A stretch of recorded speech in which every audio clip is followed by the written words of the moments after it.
like to call the Winterville Town Council April 11th meeting to order. Our invocation tonight will be done by Reverend Daphne Mosby from Mount Shiloh Missionary Baptist Church, and then we will follow by prayer by Mr. Tony Moore, Councilman Tony Moore. If we all please could stand, please. Oh, I'm sorry. Pledge of Allegiance by going too fast. Mr. Moore will leave us in pledge of allegiance. If you step to the podium, please. Good evening, everyone. May we bow our heads in prayer. Father God, we truly do thank you how you have brought us to this place, God. God, we thank you how you kept your hands upon us all day long. Oh God, now we invite you into this meeting, God. And God, may it be what you would have it to be. Oh God, you know the minds and hearts of each and every one that's sitting here, God. Oh God, we bind the hand of the enemy, Lord God, of any type of discrepancy or any type of disruptions that he may have planned. Oh God, we cancel them right now in the name of Jesus. Oh God, we pray, Lord God, and we thank you, God, that you know the heart and the minds of everyone that's in this room. Oh God, so that you will have thine own way. Oh God, that this meeting, God, would go to as planned. Oh God, and that you would give them, Lord God, the mindset and the wisdom, Lord God. Continue, Lord God, to be leadership for this town of Winterville. In Jesus' name I pray, amen. Amen. Mr. Moore. Pledge allegiance to the flag of the United States of America and to the republic for which it stands, one nation, under God, indivisible, with liberty and justice for all.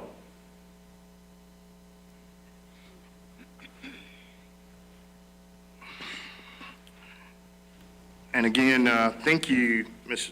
Mosley, and thank you, Tony.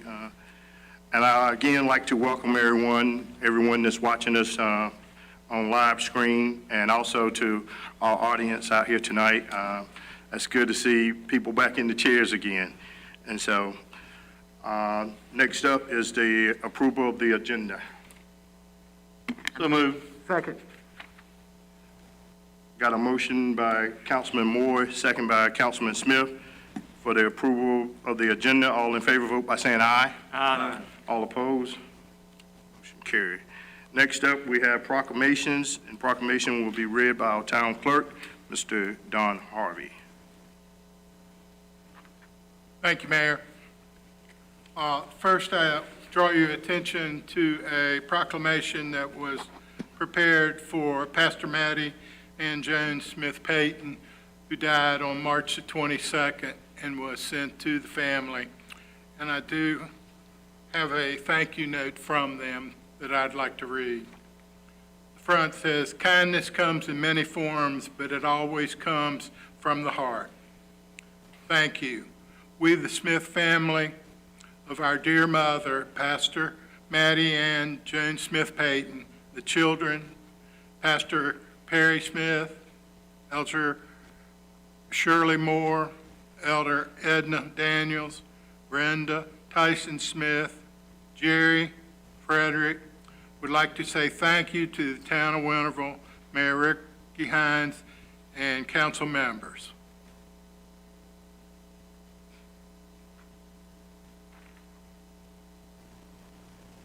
Our next proclamation is for Pitt Community College, April 2022 National Community College Month. Whereas Pitt Community College is located within the town limits of Winterville, and whereas Pitt Community College educates and empowers people for success with a culture of excellence and innovation, the college is a vital partner in the economic and workforce development of our community and provides access to dynamic learning opportunities designed to foster personal enrichment, successful career preparation, and higher education transfer. And whereas Pitt Community College is one of 58 institutions comprising the North Carolina Community College System, which provides high-quality, affordable, and accessible educational opportunities to nearly 700,000 students annually in an effort to develop a globally competent workforce and improve lives. And whereas Pitt Community College serves more than 20,000 curriculum and continuing education students annually, and has proven itself to be a valuable source of higher education in Pitt County since it was established in March 1961. And whereas Pitt Community College has demonstrated exceptional dedication to helping students, particularly low-income students and students of color, achieve their goals for academic success, personal growth, and economic opportunity by fulfilling a 3-year commitment to the Achieving the Dream National Network. And whereas Pitt Community College offers customized training to prepare a skilled local workforce capable of sustaining existing business and industry while attracting new ones, and operates a small business center to assist local entrepreneurs with getting their businesses started and operating efficiently. And whereas Pitt Community College is a leader in healthcare training in North Carolina, was recently deemed one of the nation's most promising places to work in community college by diverse issues of Higher Education magazine, ranks among the nation's leaders in awarding associate degrees to African Americans, and has been regularly designated a military-friendly institution in GI Jobs magazine. And whereas Pitt Community College made a $228.1 million impact on the community during the 2019-2020 fiscal year, and continually advances the business and education community while generating a positive return on investment to its major stakeholders, groups, students, taxpayers, and society. And whereas Pitt Community College is committed to adhering to the North Carolina Community College System's original mission of keeping the door open to all individuals seeking higher education and taking them from where they are educationally to where they want to go. And now, therefore, I, Richard E. Hines, Mayor of the Town of Winterville, hereby proclaim April 2022 as Pitt Community College Month, in witness whereof I do set my hand and cause the seal of Greenville to be affixed this 11th day of April 2022. And tonight we have some representatives from the community college that, if they would please come forward, the mayor's going to give you some copies of that proclamation.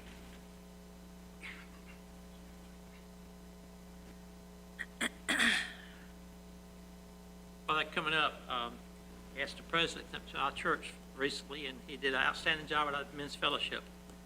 They were all impressed. Thank you. Oh, wait.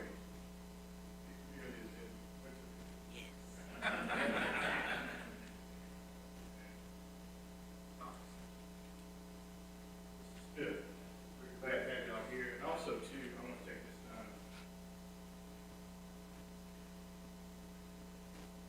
I'll take this time also to y'all baseball coach. 500 games.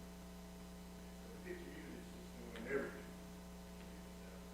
Y'all haven't been over there. That's an excellent campus. You can get out there and see it, provide a visit, take some classes. But again, thank y'all for what y'all are doing. Service y'all.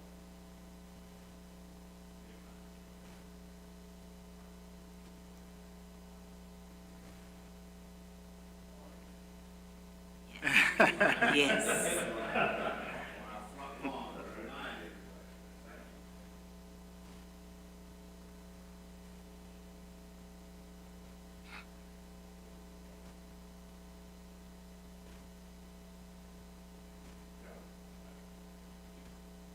I was a student there once upon a time, and a teacher there for 10 years. I think most of us have had some kind of training at that school. Oh, yes. And I would like to say to Dr. Rice, also, I was invited to the Long Leaf Commitment Grant that you recognize your student, and that was an honor to see them being part of that and being recognized of hard work and dedication. I would like to say, continue doing what you've been doing. And thank you for being a neighbor in our community.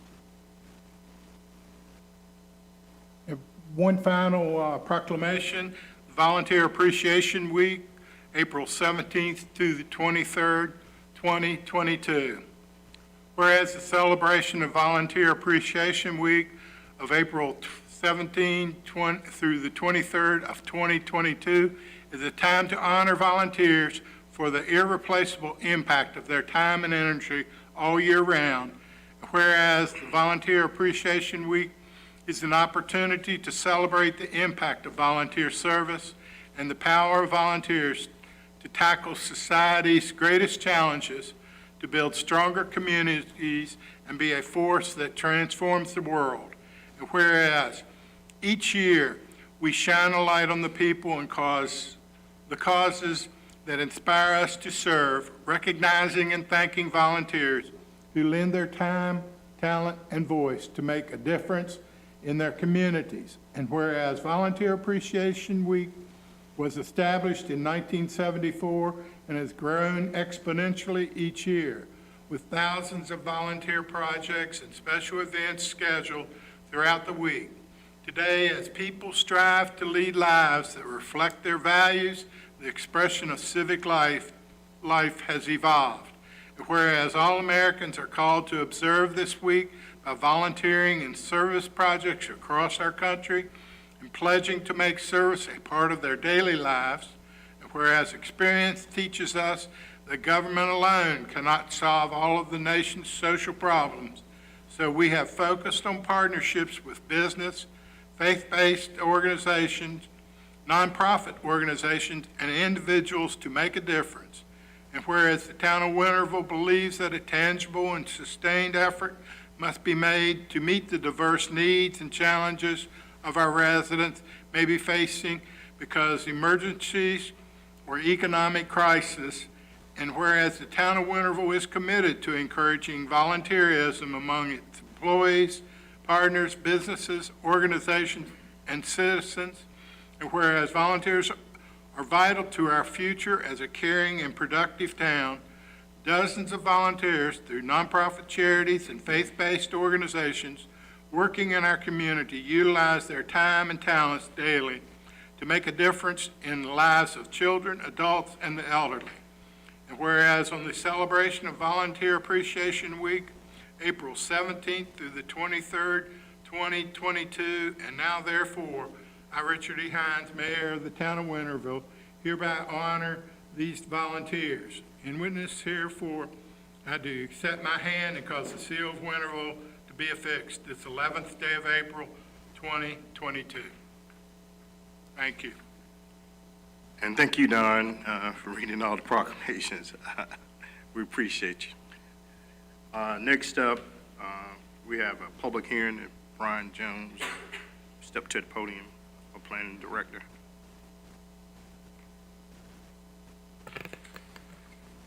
Thank you, Mayor, members of council. Good to see everyone. As always, it's a pleasure to be in front of you tonight. We do have a couple public hearings tonight. The first one is going to be an annexation for Carroll Crossing, Section 3, Phase 1. You guys are familiar with this project. You've seen it the last couple of months. So a small 3-lot subdivision. Site data is parcel is 04819. Current zoning is R8 conditional district. Those conditions are dealing with the duplexes that are going to be on there. It's just 1.1 acres. You see our process there started back in February with the sufficiency to sufficiency to annex, and scheduled a public hearing last meeting, and now we're here at the 11th for the public hearing. So petitioner and the adjacent property owners were mailed notification of this public hearing on the 22nd of March, and that notice was also published in the Daily Reflector on the 29th of March and April 6th. So just a photo, you can see Jeremy Lane going into Carroll Crossing, the Carroll Crossing existing section here, Church Street extension here, Public Works is in this area here, Holly Grove is down the road, and as we're standing, Lori Ellis would be behind you. So an aerial, so again, Church Street right here, this is the op center, town buildings, Jeremy Lane and the existing Carroll Crossing. So there's an overlay just showing what we're annexing is just this parcel right here. And with that, Mayor, I don't have anything else. Be happy to answer any questions, and if none, we're ready for the public hearing. Anyone have any questions for Brian before we open up the public hearing? Okay, open up the public hearing. I declare the public hearing open. Anyone that'd like to speak in favor of this, please step to the podium, state your name and your address. Anyone that's in favor of this?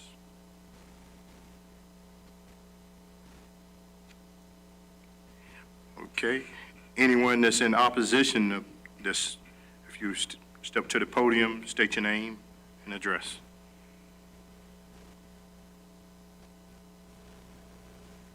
Okay, seeing none, I declare the public hearing closed. Brian? So, yeah, I'll be happy to answer any questions you guys have of me. All right. Okay, board, what is the pleasure of the board?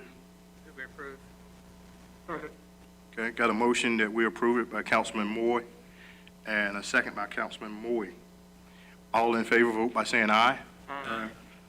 All opposed? Motion carried. Thank you, Brian. Next. All right, your next public hearing is going to be for a rezoning request. This is for the Forbes property out on Red Forbes Road. So it's located at Red Forbes Road, south of this intersection of Four Lines Road. Parcel number is 10614. Site data is 10.09 acres. The current zoning district is AR, agricultural residential, and they are proposing a zoning district of R10. Notification was posted on this site January 27th prior to the planning and zoning meeting. Adjacent property owners were mailed notification of this public hearing on March 22nd, and that notice was also published in the Daily Reflector on March 30th and April 6th. So you can see the property outlined in blue. So Red Forbes Road here, Four Lines Road here. That's Manchester subdivision, Creekside Elementary, and then South Central High School up there. Just an aerial shot so you can see Manchester. It actually does stub out into this property, access out on Four Lines Road, or Red Forbes Road. Again, Creekside right here, South Central will be up here. There's one exit, one entrance. So you'll actually have two, Ambleside coming out of Manchester stubs into this, so you'll have the ability to go, access would be here, and then you can go through here too. So there's the property outlined, survey property we got for the boundary survey outlined in blue, so that's the property. Current zoning is AR, as stated before, so you can see AR and then R10 next to it with Manchester subdivision. Everything north is Greenville's planning jurisdiction. Existing land use map, you can see all this. Manchester is denoted by the single family. This is a vacant field. I think they may be tender, or it may just be pasture land. I don't think. Pasture land. Okay, yeah, so then you got some single family homes here. That darker green just denotes that they're a little bit larger in an acre or more size. The future land use plan, so all this color would be our suburban residential. The suburban residential, if you guys remember in our land use plan, it's primarily a large lot, single family detached residential. So you're looking at just a little bit lower density in the R6. So as we always do, like to look at our profile detail in the suburban residential from our land use plan. The big thing we look at is potential zoning, and it does list R10 as a potential zoning. Some of our strategy in economic development and our land use plan is just to reinforce the town's identity as a family-friendly community. One of those strategies would be to support rezonings to residential uses in the suburban residential and urban neighborhood areas, this being a suburban residential area. With that said, staff does find that the request is reasonable and in public interest because the proposed zoning district is compatible with the surrounding land uses and the future land use plan. So staff does recommend the approval of the request to rezone 10.09 acres from AR to R10. I gave you guys each a copy of a letter that we received from adjacent property owners on Red Forbes and Four Lines. Those stars denote the people who signed that letter. And I can read the letter if you guys want. It's pretty simple. We, the homeowners living on Red Forbes, and Four Lines Roads in Winterville, North Carolina would like for the future homes that will be built on this property adjacent to ours to have the same covenants as ours. When we built our homes, we had to have over 2,000 square feet under one roof. We are concerned that anything less would decrease the value of our homes, and then undersigned by those property owners adjacent to Size it. homes are in Manchester. I think average is around 1,800 square feet, somewhere in the neighborhood of 1,800 to 2,200 square feet. Right. So moderate-sized homes. Are there any berm requirements, or will there be berm requirements? So the only berm requirements the subdivision ordinance is going to have is for double frontage lots. So that means, really the only opportunity would be here. So anything here wouldn't, the berms or landscape buffers wouldn't play into effect unless it was a different land use classification. So being they're both going to be residential, there wouldn't be any. So by the time you put a road in here, there's not going to be any.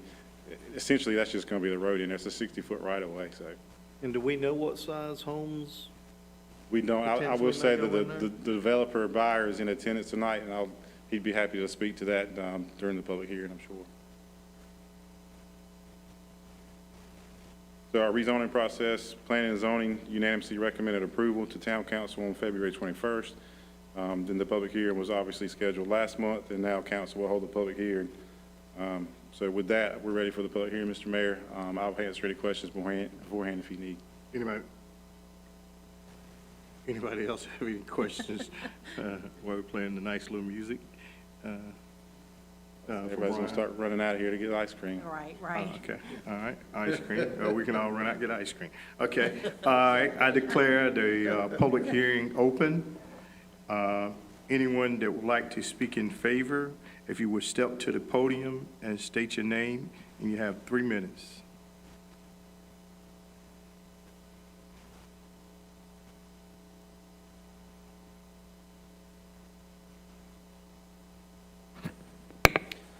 Thank you, Mayor and council members. My name is Rakesh, and we are one of the buyers in the of this lot, Red Forbes. And as Brian mentioned, Excuse me, sir, can you address, please? sorry, You ask for your name and address? address 529 Pilot Hill Drive, Morrisville, North Carolina. 549 529 Morris Drive. Morrisville, North Carolina, 27560. You're welcome. The goal is to pretty much have the compatible homes as Manchester, averaging about 1,800, ranging anything from 1,600 to 2,000 square foot. R10 is the zoning we are requesting. That's what the goal is as of this point. Seeking your approval on that. Any garages? Yeah, preferably 2 garages, unless there is a restriction on certain lot, but preferably we'll have 2 garages on them.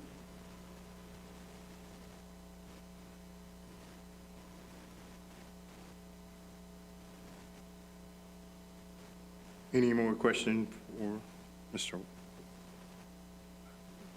Rakesh, Rakesh? sorry. I apologize for That's that. all right. Yeah, if not, Yes. What about your sidewalk? Mr. Moore, can you, if you don't mind for a second? Sidewalks, it's going to be only on one side, on both sides of the street.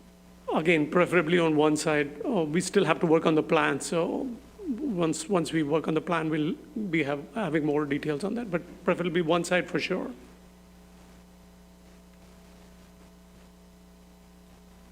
Anybody else have any more questions? All right, Thank you very much. thank Thanks. you. Mhm. Thanks again for the opportunity. Anyone else would like to speak in favor? Anyone else like to speak in favor? Anyone would like to speak in opposition? Anyone would like to speak in opposition? I'd like to ask one more question, Brian. Is it one sidewalk required or two? Yes, subdivision ordinance is going to require one. Even in our land use plan with the suburban residential character area, this ideally one-sided for. And I'm going to speak, I stay in Manchester, and right now, and we don't have a sidewalk. So one sidewalk is better than no sidewalk. We do have larger streets, but I see a sidewalk will be great if you just have one basis. We don't have any right now, so. When Manchester was approved, it was 4-1, because no one showed up to oppose it at all. When council member is no longer on the board, he voiced his opinion, make it larger, because the neighborhood to the west had larger lots. And no one speaking against it. It passed 4-1. It did wider roads versus the sidewalks at that time. Thank you. I know we're not to that step yet as far as what we would request of them is sidewalks, but I'd like to voice my opinion that we need sidewalks on both sides. The citizens in these subdivisions are asking for that as an amenity in the areas that we're developing. They like sidewalks because they are walking, and that's something that they like to see. But I know that we're not there yet. Thank you. Anyone else? Whenever you're ready, may you close the Yeah, public? I'm getting ready. I was just getting ready to close it. I apologize, King. I declare the public hearing closed now. What is the pleasure of the board? Well, I'm in opposition because of the size of the homes we have petitioned, which is unusual. The neighbors, they won't be in town, I'm assuming, Brian, these houses, these neighborhood decided. It's not in town. I'm sorry. Not in town, right? They will be. Businesses aren't in town, No, yeah, they would have to be, yeah, they're in their ETJ, that's right. but not in the city limits. That's right. Was my opinion because of these people that have petitioned smaller homes out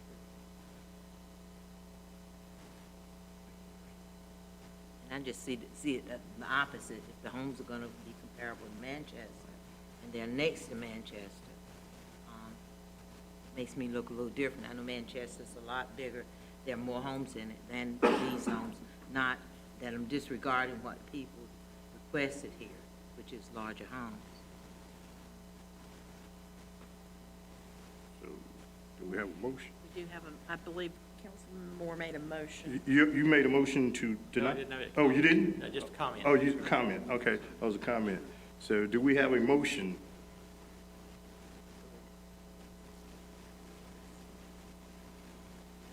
So that was a comment, not a motion. Oh, it was, I'm sorry. That it was a wasn't- it comment. was- Comment, that was a Gotcha. comment. Well, I make a motion, we deny the request, go back. Well, let me just make a comment. Go ahead. This would be not, this is not the point where we would determine home sizes. When they bring the plat back to us, Yes. if we wanted to restrict something at that time, we could do that. Correct. No. Brian? So the way that the zoning laws work is if the town cannot force a developer to accept a development regulation, there has to be a consensus. That includes the size of a home. So if the developer so desired, they could negotiate with the town and make it a condition. So that would turn this into an R10 conditional district where both sides find an amicable solution of it, and you can move forward that way. So I will say that the town cannot impose that type of thing on it, and this would be the time to do it, not at the preliminary plat stage. Preliminary plat stage is just going to be the actual design layout of the subdivision itself. Okay. I can make a motion as condition that they have at least 2,000 square foot homes. No, sir. So it would have to be something that the developer and the council would find amicable. So it would be something that you guys would, if the developer presented it to town council and council would find that acceptable, and then you have that in writing as part of your zoning ordinance amendment. So Table it to see if it wants to do it. that's, I make a motion, we table it to negotiate with the owners. I mean, and at this point, and Keen, you may can direct a little bit, but the developers are in the audience. They may be willing to do it at this time. So you're at a situation where you could do it. Yeah, if the developers at this point are willing to add a condition, because this is not a conditional rezoning request. If they are willing to add that condition, then you could move forward. If they're not, then you could either vote just to deny it, or if you wanted to table it to allow time to talk with them, see what they would be willing to do. Tonight's your public hearing, so unless you continue the public hearing the next time, you would be done with your public hearing tonight. It'd just be further negotiation with the developer. Motion to continue the public hearing to next. So So you have a motion on the floor right now. No Do you want second to it. to, Don, restate the motion that he made, please? I made a motion, nobody seconded the first motion. Right, but So now I'm gonna there's a make motion. motion, we extend the public hearing to the next meeting. Gives us time to negotiate. Yes. Yeah, the public hearing is Public closed. hearing, yes. Right. My motion is to continue the public hearing to the next meeting. Can we do that? Yeah, I mean, you've given notice of it, you've got a public hearing, you're just gonna, you'll put it back on the agenda as a continuance of a public hearing. You want to have to give any more notice of it, you've And already, open it back up? 'Cause the Yes. dam was what? but that's the motion. So I will say, from guidance from the school government, does say that per zoning ordinances, or per zoning legislation within the state of North Carolina, the design of buildings can be specified to assure harmony with their surroundings. General Statute 160D-702B allows the imposition of building design standards even on single-family homes that is voluntarily consented to by the owners as part of seeking approval of a rezoning. Well, I'm going to speak as a resident of Manchester. If the developer said they're going to be compatible to the homes in Manchester, we're anywhere from 1,800 to 2,000 square foot, and I'm a homeowner in there. And if they're going to do that, for me, I'll be satisfied because it's not going to depreciate my value. If, that's what I'm looking at. And so I would be content to see 1,800 to 2,000 square foot homes. I mean, like I said, as long as it's a nice neighborhood and it's not going to diminish what Manchester looks like, I'm all in favor of it. And I may be playing semantics here, but the letter that Councilman Morris was referring to says when we built our homes, we had to have 2,000 square foot under one roof. Now, it doesn't say heated square foot. So if you add in a 1,600 square foot with a garage, that automatically puts you over the 2,000 mark under one roof. So I'm not exactly sure. It doesn't spell that out in there. So I would just, food for thought on that. So. I mean, I'll echo what the mayor said. If it's 1,800 or more, I'm satisfied with where we are, but I'd be concerned that somebody might build a 1,400 square foot house in there. So if the builder is willing to go 1,800, then I'm ready to vote.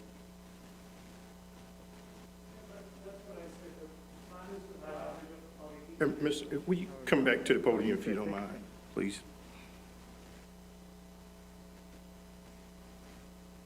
That's what, like we said, the plan was to have about 1,800 square foot as an average. So there could be, depending on how the plan goes, individual lot sizes goes, it could be little less or, of course, above that. So anything between 1,700 to 2,000 is what we are looking for. We cannot say fix 1,800 or fix 1,700, but it'll be tentative in that range, bringing it average of about 1,800. And like he said, it probably would be without the garage, so garages would be on top of it. So that's what the goal is.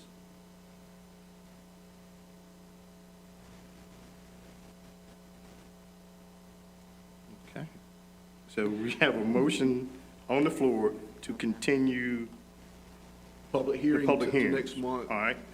Now, do I have a second on that motion? Okay. Without a second, the motion dies for lack of a second. Okay. I'll make a motion to approve with no less than 1,800 square foot. Second. Okay. I have a motion on the floor to approve no less than 1,800 square foot. Can't do that. Yeah. Let me just jump in. I'm sorry, did you have a second of that? So Yeah, we got a second. Okay, Yeah, okay. we got a second. Nothing wrong with the motion Right. as long as the developer consents to it. It Right. has to be consensual. Right. And he can do that verbally? Yes, I mean, we put it in the minutes. I probably want something later, just a little something in writing, but are you in agreement to that? Let me just talk to my, Okay. Okay, give me about a minute. okay. I would also ask that we be very specific on these requirements as well, because when we're doing permits for these homes, if it's 1,800 square foot, is that totally under one roof? Is that heated square Yeah, footage? that's hugely important. Yeah. So when we're looking at these plans, we have to make sure they're consistent with what's been approved by council and what's reflected in the zoning ordinance.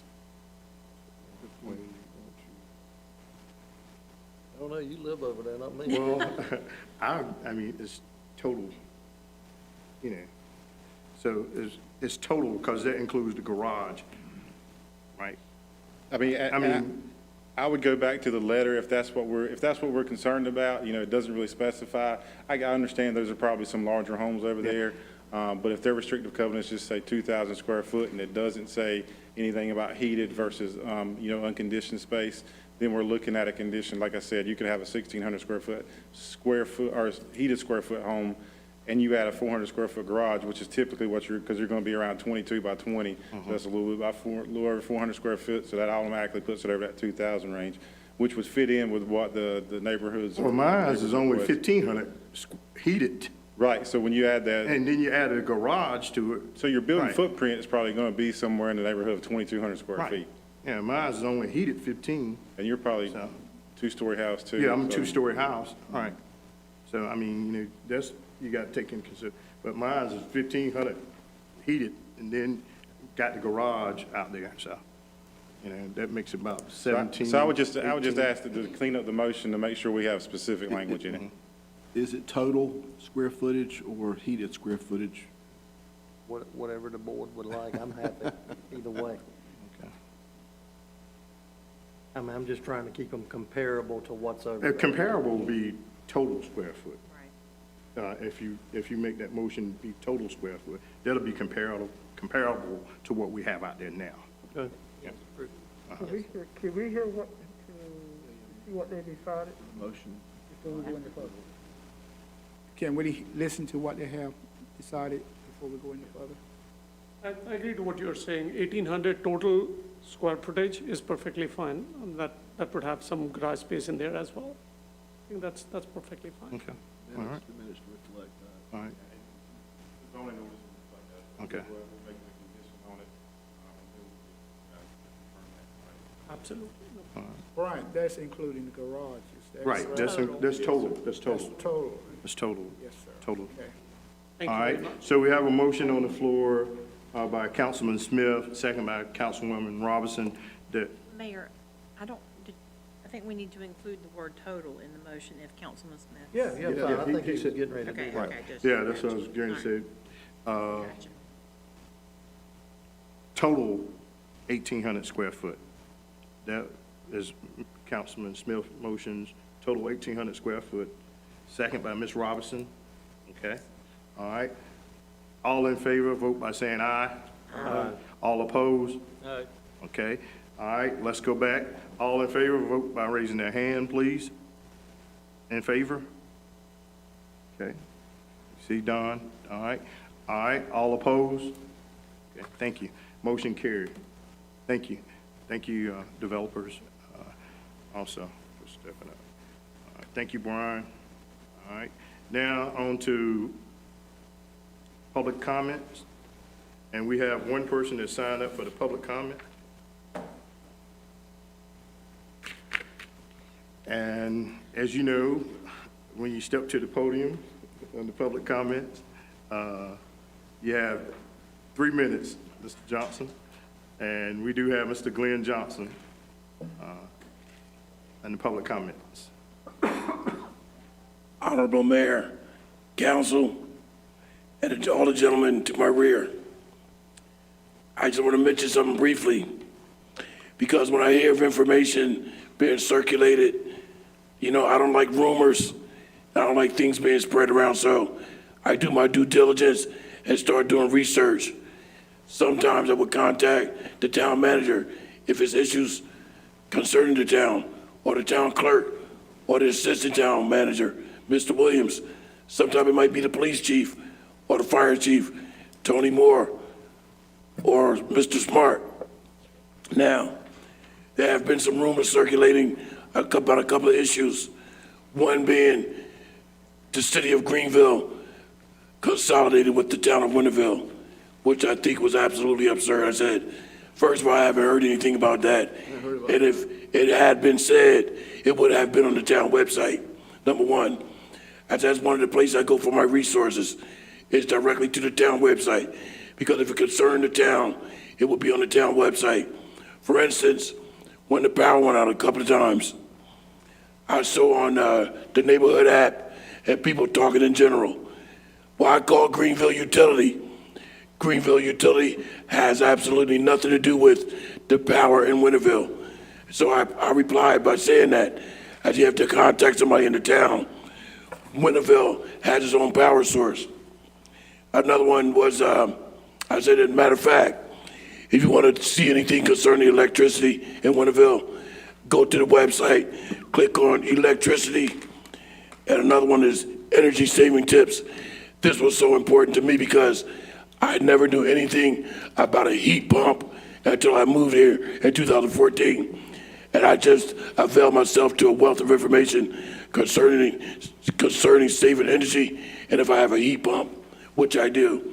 So I just want to commend the town for your diligence and providing this information. And lastly, I think this is the year that our honorable mayor will be on my radio show along with the town manager. You two have yet to be on the show. What's taking so long? I'm trying to let everybody else have a spot. Well, like Chief Moore said, he has a representative. Well, I'm going to end with this. So Mr. Harvey, the assistant town manager, have been on, and I would like to encourage all of the councilmen and women to make arrangements with me to come on, not only talk about the town of Winterville, but bringing our young men and women closer to a better relationship with God, a better relationship with our Lord and Savior, Jesus Christ. I know there's several faiths, but rather it be Christian, Islamic, or Jewish. I say, if it's Christian, may God add a blessing to you. If you're Islamic, assalamu alaikum. If you are Jewish, shalom. Because people don't realize in Judaism and Islam, shalom and assalamu alaikum has the same meaning. Peace be unto you. Peace. Thank you very much. Thank you, Mr. Johnson. Thank you. Next up is our consent agenda.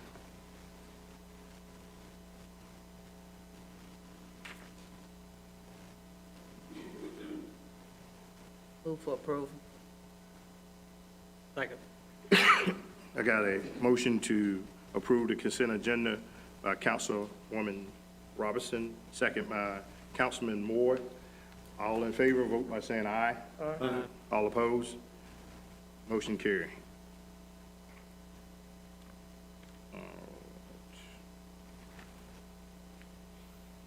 Next up is old business. Is it Terry? Who's got stormwater? Me.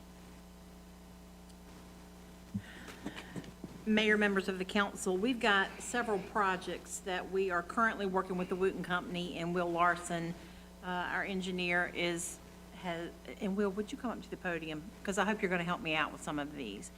Will has been working very diligently to keep us, get us straight and keep us moving forward with some of these projects. So you have what I believe are 3 task order agreements that we need to talk about and approve this evening, and then talk about a grant on top of that. The first one has to do with the MS4 Stormwater Management Plan. And Will, do you mind giving just a quick recap of that, please? And thank you for coming. Absolutely. Mayor, council, Mr. Harvey, staff, it's good to be in front of you. It's been quite a while It has been. since we've had the opportunity to come, so we appreciate it. As Ms. Parker said, the town of Winterville is considered an MS4 community. This is a stormwater classification that is typical of moderate to larger size communities. What this has implications on is additional conditions as to your review process, as to town programs, implementation, illicit discharge programs, monitoring programs, so on and so forth. This is a little bit more of a stringent program than some of your smaller communities are required to implement. Over the course of the program, some of these things will filter across the entire state. However, they're starting larger and moderate-sized communities before they work across the state. Where you guys fall into the process is after the classification of being an MS4 community, there were certain steps and processes that were requested and in fact required of the town. Some of those have been addressed through town staff, some have not. And so the Wooten Company has been asked to come on as a partner to the town to address some of those issues that have not yet been taken care of. One of those, as stated in your agenda, is the stormwater management program. What this document is going to do is simply culminate several of these different parts and pieces into a little bit more of a useful and working document for town staff moving forward. You have previously approved a task order for the Wooten Company to start on this work, of which we have. In fact, I have a draft of the plan on my desk as we speak. But one of the modifications to this is kind of a second requirement that the state is going through right now. Because of your location in the Neuse River Basin, the state is going through and implementing several ordinance changes to all communities within the river basin.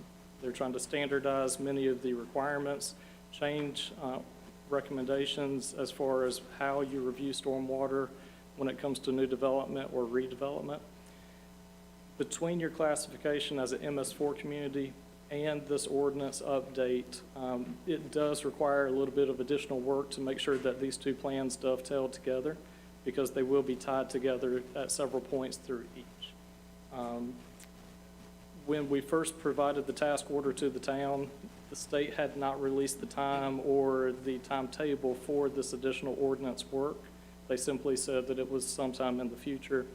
It just so happens that this recommendation, this request has come while we're working on this. Hence, the request for the budget amendment or the task order amendment. I'll be glad to field any questions that you may have to this matter. Thank you, Will, but with that said, staff would ask that council approve this task order amendment so that we can move forward with hopefully wrapping these documents up in the near future. So moved. Second. I'll second. Okay, got a motion by Councilman Smith and a second by Councilwoman Robinson to approve the stormwater management plan. Okay, all in favor, vote by saying aye. To approve the amendment to the task order. Amendment to the task order, I'm sorry. All in favor, vote by saying aye. Aye. All opposed? Motion carried. All right, next. Thank you. Moving right along, the next item is the Ain Street sidewalk extension. I know that is something that council has requested that we work on, and I know that Wooten has been helping us with that. And again, I would like to ask Will to give a quick update on that project. Sure thing. So at town staff request, we have done a very preliminary look at extending sidewalk from Blunt Street to Sylvania Street. This is on the western side of Ainge. If you're familiar with the baseball fields, this abuts the fence line of the baseball fields along Ainge Street. You do have approximately one block that is missing sidewalk through there, and this would connect sidewalk, like I said, north of Blunt Street, along Ainge Street to south of Sylvania Street. Approximately 550 feet of sidewalk. The one challenge to this particular segment, because of the proximity of the baseball field and Ainge Street, there's an existing NCDOT ditch that would require some modification.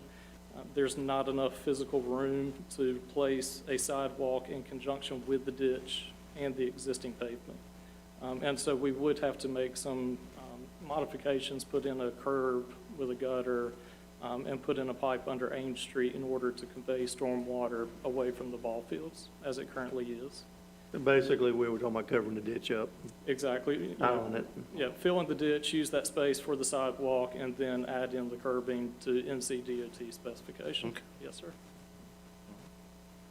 The timetable for this, because of the proximity of the school, the neighborhoods, the activities on the ball fields during the summer, ideally, this would be something that we could enter into immediately, try to get the bidding documents out and get a contractor lined up to do the work through the summer to avoid conflicts with the school traffic. Who's gonna do the crosswalks, Terry? Who's gonna do the crosswalks? Is that something we do? Is that something the DOT does? That's not Or is included in this that's not project. included in this, is it? The crosswalk across We- Ames Street, Yeah, we had talked Yeah, about there crosswalk. is. We talked about several crosswalks. no, we have not provided that in our estimate. If that's something that we're directed to, we could certainly add that in. It might behoove us to look at adding that in, just so it's all done at one time. Any DOT approvals and everything that would be needed, that's just a Yeah, suggestion. what we had included were handicap ramps across from existing ones along that way, but as far as a physical crosswalk across Ames Street, that was not in the original also- estimate. Evan, is there a crosswalk from, the new field, Smith Field, over to the softball field? So there needs to be a crosswalk there, and then to get to the sidewalk, that runs beside the baseball field, there would need to be another crosswalk. And then we had talked about some sort of crosswalk, because there's so many kids that walk off of Primrose Right. across Ames, same thing from, I can't remember the name of the road, but Cooper's Point, Barrel, and the next one. There may be one on the next one that crosses over to Division.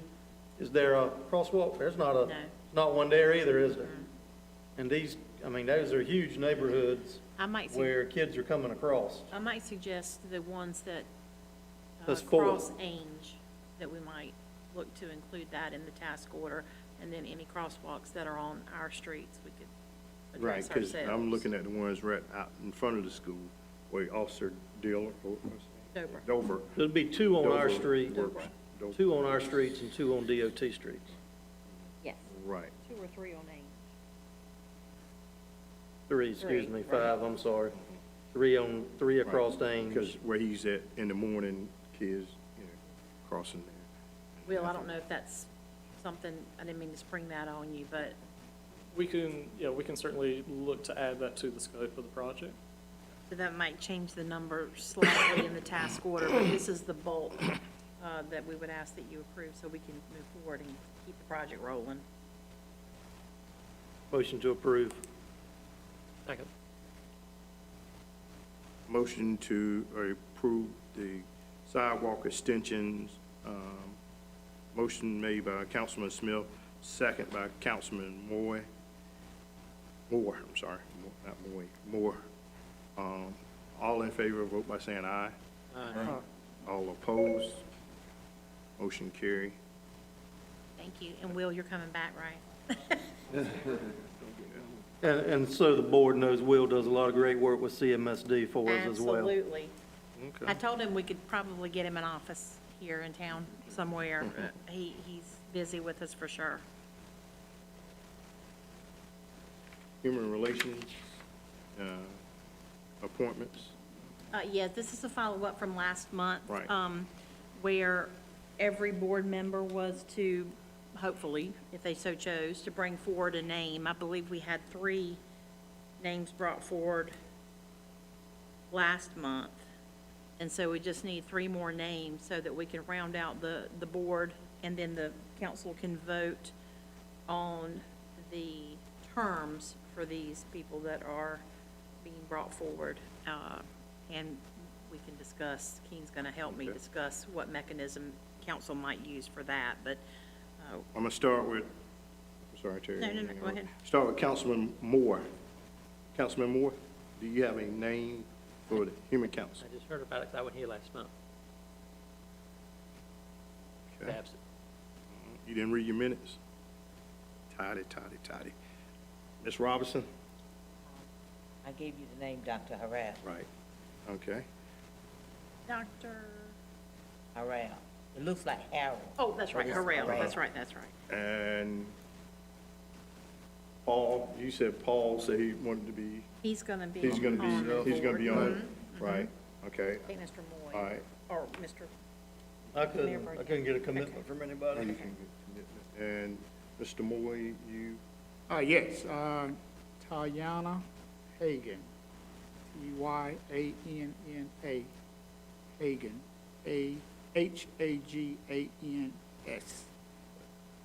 And H.A. yes, I'm let me, sorry, let- H- I oh, can give perfect. you the information. Thank you. thank you. Oh, great. Okay. Well, so now we got So we've got five. 5. Who are the other two names?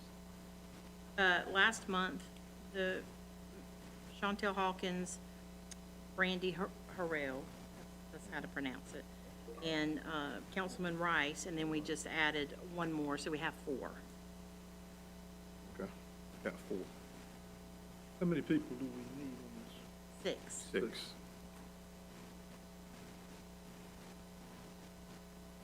The town clerk, was any more people that signed up that showed any interest in this? Yes, there were those that, and I apologize that they're not in your packet tonight, but that were provided last month, in last month's packet. We probably have about a half a dozen, better than half a dozen. Are they in the People- minutes, Don? No, ma'am. The names aren't in the minutes? No, I didn't pull the, just, I know. Two of those who were on the list were already named to the. Yes, to the- Right, correct. yeah. Right. 2 That of those, reduces the right. number that had That's right. applied by 2. Right. by 2, right. But I don't believe that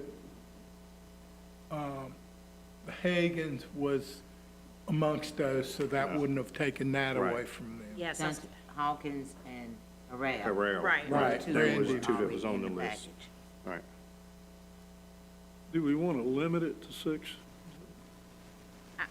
we're having a challenge getting 6. Six. So I Understand. think that would be good to, it's not to say that you can't expand it at some point, but definitely trying to get 6 so we can get started would be good.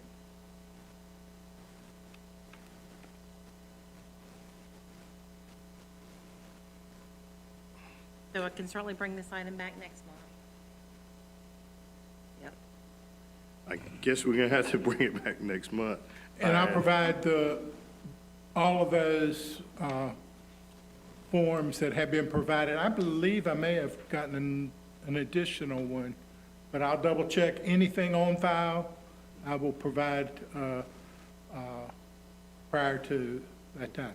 And also too, I'd just like to say to people that are listening that want to serve, this is a great way to serve your community, to be able to serve on a board, whether it's Human Relation Board or any other board.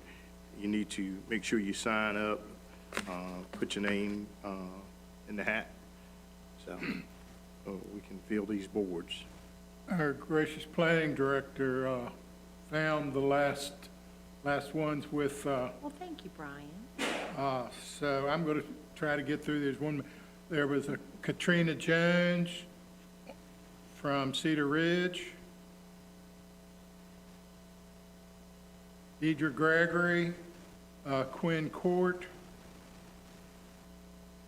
Chantel Hawkins, She's who's already- already been yeah. mentioned. Please bear with me as I go through these.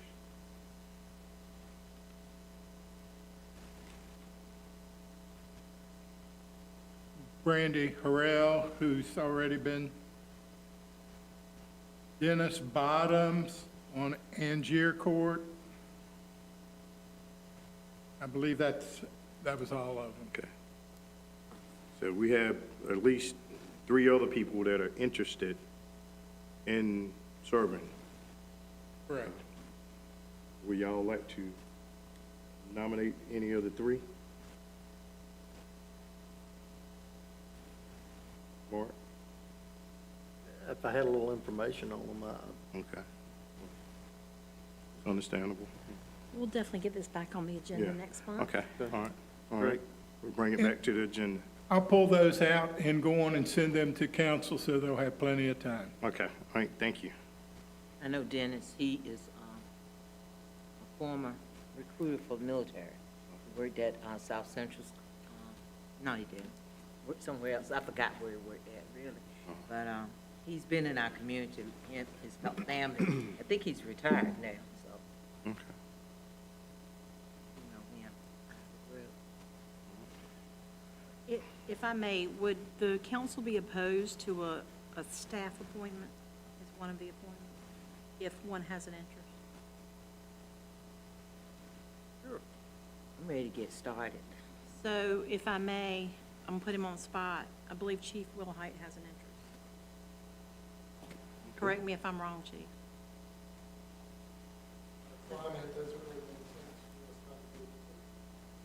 I appreciate that. So now we're down to two. You're in. Is that your appointment? Mark Smith, this is your All appointment?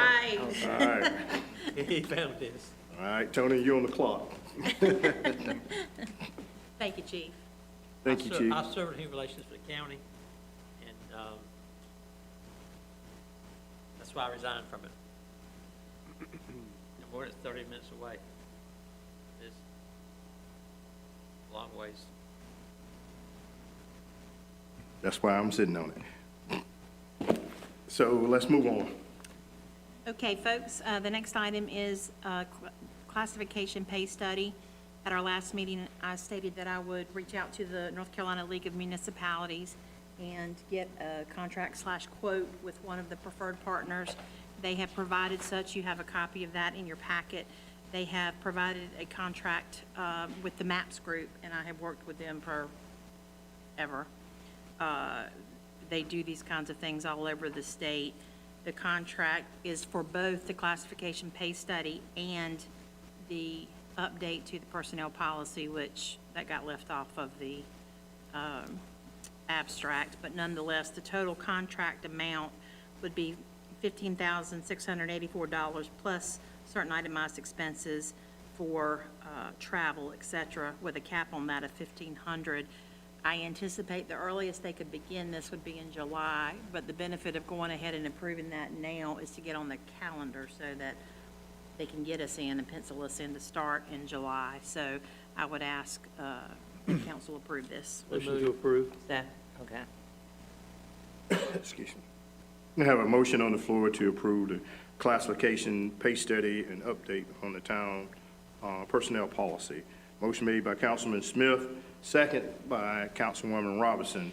All in favor, vote by saying aye. Aye. All opposed, Thank you so much. motion carried. I got a question just popped in my mind, if you don't mind, about human relief. Do all of our members have to be residents of Winterville? I don't remember what the bylaws say, to be honest I with do you. think it does.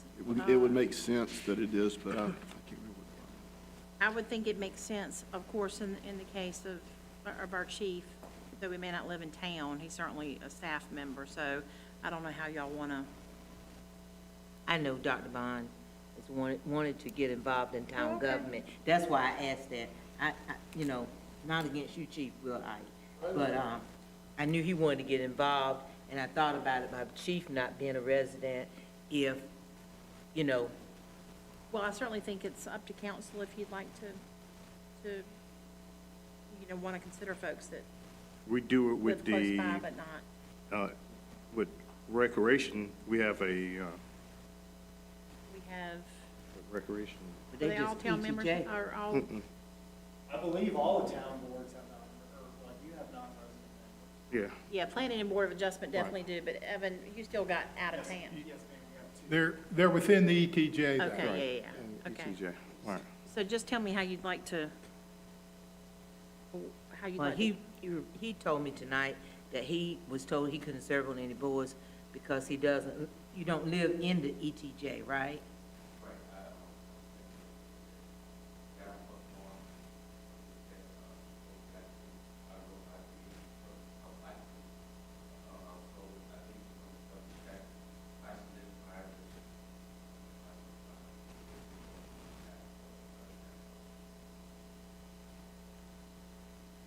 mean, again, in terms of the Human Relations Board, certainly leave that up to council, how you'd like to consider membership.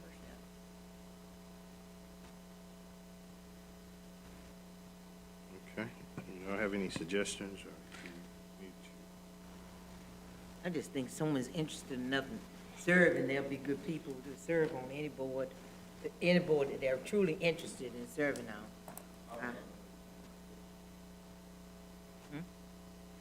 All right. Thank you. But we didn't make any decisions. Ms. Robertson, Can you look into that? I can, I don't have the bylaws in Right. front of me, so I That's don't know what I'm exactly saying. what they say, but. Let's look at the bylaws first and then. You have an application on file, so we have your contact Okay. information. Oh, we do, okay, great, that's great. Let's look at the bylaws first and then That's you get fine. back with us and then we'll go from there, Ms. Robinson. Okay. Okay. All right. Thank you. Thank you. All right. Next up, new business. Okay, so would ask Will to come back. This is another critically important project that we need to move forward with, and time is of the essence on this. This is our Risk and Resilience Assessment, RRA, and Emergency Response Plan, ERP, for our water system. And Will, please. Thank you, Ms. Parker. I'm sure you have this task order in your packet, but if you'll indulge me just 1 second, I think the best way to do this is just to read the second paragraph. It's very brief. America's Water Infrastructure Act, AWIA, was signed into law in October 2018. Among its provisions, the law requires drinking water utilities serving more than 3,300 people to develop or update an RRA or an ERP. The RRA and ERP are required to be reviewed and revised every 5 years.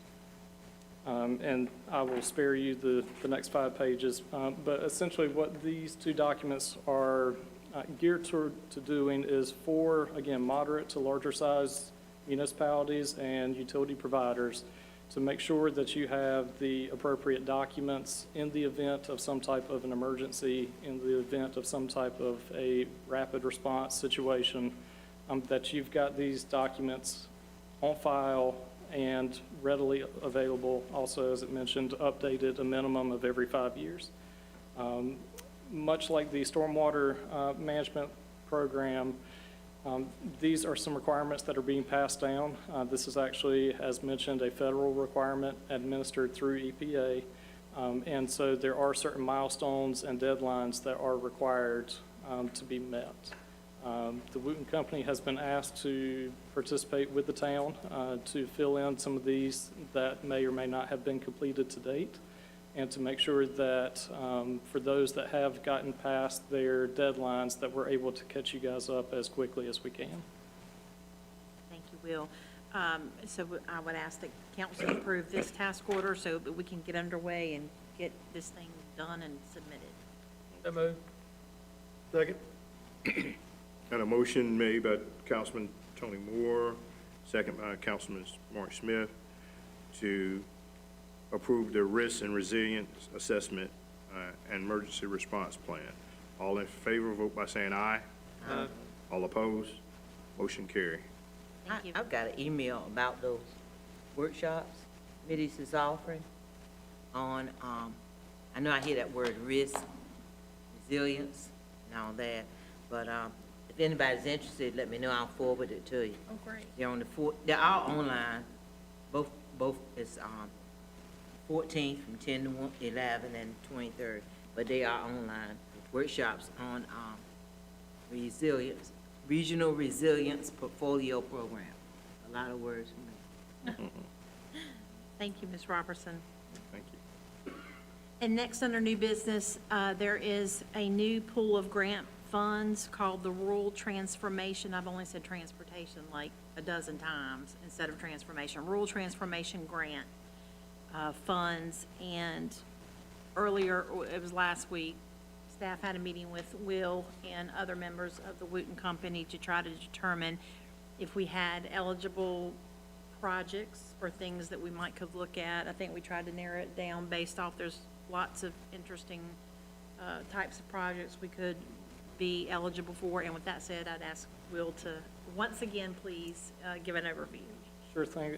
Thank you, Ms. Parker, and I'll keep this as brief as I can, and please stop me or ask questions. I'll be glad to elaborate.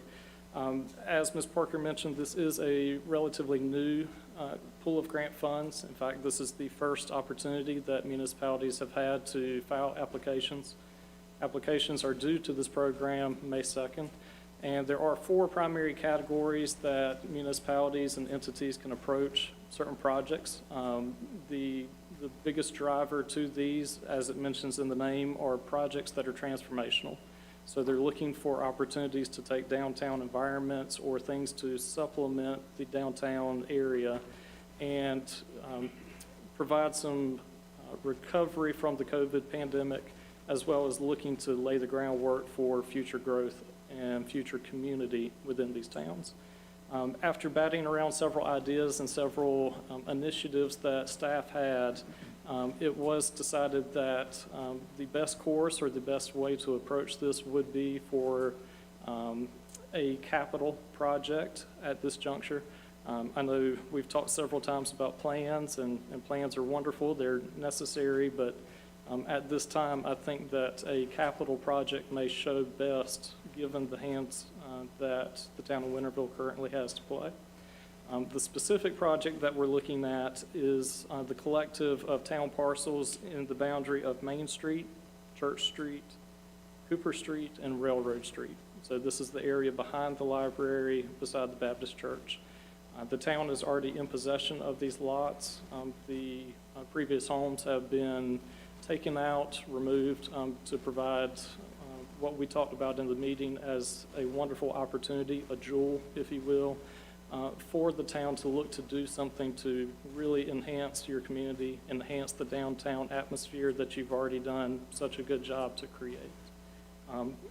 A concept plan had been developed at a very high level about 3 or 4 years ago. This would essentially add to the parking needs of downtown by providing some on-street parking. It would overhaul the existing parking lot that's currently being used by most of your police staff, and would also look to create a little bit more of a green space through the use of sidewalks, possibly some gazebos, maybe a small amphitheater, some of these type of facilities to really complement and add some use and flexibility to the space. What we are proposing is not quite the full extent of that. There are certain limitations to the amount of funding that you can go after. However, what we would like to do is think of this as a phase 1 approach to go ahead and get the foundation of this space put together. Ideally, this will include some of that on-street parking. It will include some of the sidewalks. Go ahead and get some of the rough grading, landscaping taken care of, and set the town in a position where you could look to add parts and pieces once you get this foundation built. There is not a resolution that is required as part of the application. However, given a lot of the articles in the news and some of the things that could be perceived as being done without council acknowledgement, it was our recommendation to Ms. Parker and staff to bring this to council's attention tonight.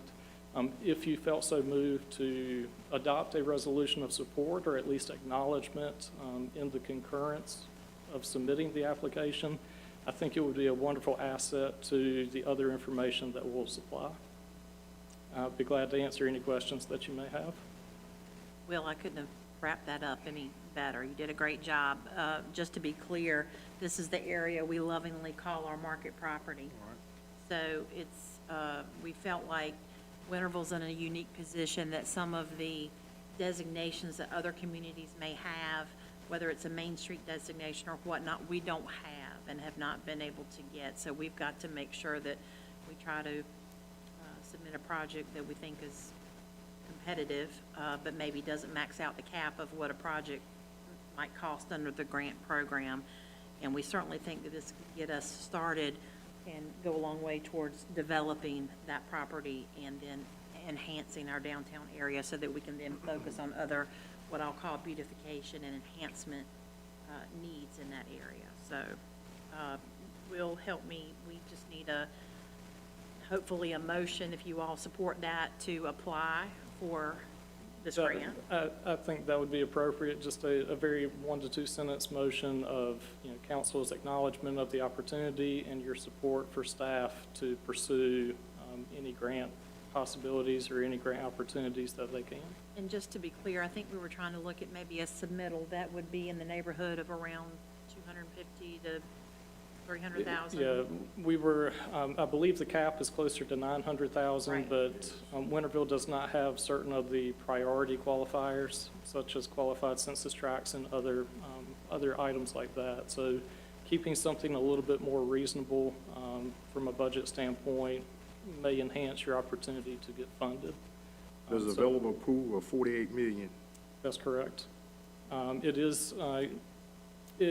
Priority is given to Tier 1 counties. It's given to communities, like I mentioned, that have qualified census tracts or QCTs, neither of which the town has. However, you do have town staff that has good working relationships with some of the administrators of this program. They are well aware of the opportunity that Winterville has and some of the things that you have in your favor. So I do believe it would be well worth your time and opportunity to at least submit an application. The worst thing that we can be told is no. And it would certainly put you in position for future rounds as well. I think, I didn't mean to cut you off, but I think it would be a great idea if the council do it, because this is a new venture through the Commerce, right? Yes, sir. Through NC Commerce, and so it's basically a board of people. Yes, Correct. unlike some of the other grant programs out there, the SRF and CDBG, while this one does have, as I mentioned, some priority given, it does appear to be rather subjective in the scoring. And so if you can make a good argument of how the town was impacted through COVID, how this and other activities are helping the town work your way out and promote, as I mentioned, more community moving forward, I think it would certainly show well on behalf of the town. But this would not be a planning, you couldn't use it for planning. You can. That is one of the allowable expenditures, if you will, is you could go forth with the request for a planning grant in order to create kind of a capital improvements or a comprehensive downtown plan. And that was actually the other avenue that we discussed with town staff. I do not think it would be advantageous to go after both. If you were in that priority category, if you had those qualified census tracts, you could make the argument to put in an application for both of those opportunities. Without those, I think you stand a better chance selecting one avenue versus the other. And it was our discussion with staff that it may be the best time to pursue the capital route rather than the planning route. And- Ev- I'm sorry. Evan, are we looking at a party grant or anything to help get the, just, I say, the ball rolling, our, multi-purpose building? Well, so at this time, we don't have the land for the facility yet. I mean, we certainly would. Now, the next funding deadline isn't until May of, whatever the date is, May of '23. So, I mean, and that won't even begin until, I think they usually roll that out in September or October. So that's still a little ways away. If I could, we are trying to finish up, we're all working on the documentation related to the land, so hopefully we'll be Correct. wrapping that up in the near future. Thank you. Well, I'd like to make a motion that we approve to submit a grant application for one of the rural transformation grant fund. I'll second. Okay. I have a motion on the floor, made by Councilman Moy, second by Councilwoman Robinson, to pursue the rural transformation grant funds through the That- Wooten Company. Does that suffice? I think that works well. All right. Yes. Okay. Is that correct? All right, all in favor, vote by saying aye. Aye. All opposed? Motion carry. All right. Thank you. Thank you all. If I could take a minute, Mayor, members of the council, I just want to thank Will and Wooten Company staff. We have, I'm going to use the term imposed upon them in recent weeks and added quite a bit of work to their plates in some unexpected ways. So I just want to say thank you because they have put up with us and continue to put up with us, and we couldn't do it without you, so thank you very much. Okay, thank you. All right, other agenda items. And we start with Councilman Moore. Yes, I had someone approach me about an ordinance against dogs being held on chains. I think in discussion of that, if you're okay, Councilman Moore, I think Chief Wilhite Yes. has some information to share. Good evening, Mayor, members of the council. Good evening. Seeing this on the agenda for this evening, I took liberty to pull the North Carolina General Statute on this topic, which North Carolina General Statute has no prohibition about tethering dogs at all. They do mention about restraining dogs in a cruel manner, which one may think that tethering a dog would entail, but it's very specific in the language that there has to be malicious and malice intent in doing so, not just to tie them up to restrain them. So that's a pretty big hurdle to achieve for the state. The county's policy doesn't have any tethering restrictions either, but they do have language that also speaks to allowing a chain or other device to cause injury to a dog, allowing a choke or pinch collar to be applied and then not being supervised. But again, it all falls under a cruelty type situation. Our ordinance actually has more teeth than either the state or the county policy. And ours reads, when it talks about tethering, it's unlawful for a person to restrain a dog using a chain, wire, or other type of tethering device on vacant or unoccupied property. So we had a debate on what actually unoccupied property is. And obviously, officers would use the discretion. Unoccupied, to me, doesn't mean I've went to the store, or maybe I've went to a friend's house for a couple of hours. Unoccupied to us means probably a day, 2 days. And then you also have to factor in the environment that the dog was left tethered. Does it have shelter? Does it have water? Does it have food? All those things that we would also have to take into account before it would be a violation under our policy. I would bring to the council's attention that, and this is, I guess, an opinion, that to prohibit tethering of an animal could have a economic discrimination piece to it. A fence costs about $5,000, depending on how much you're going to have to fence in an area.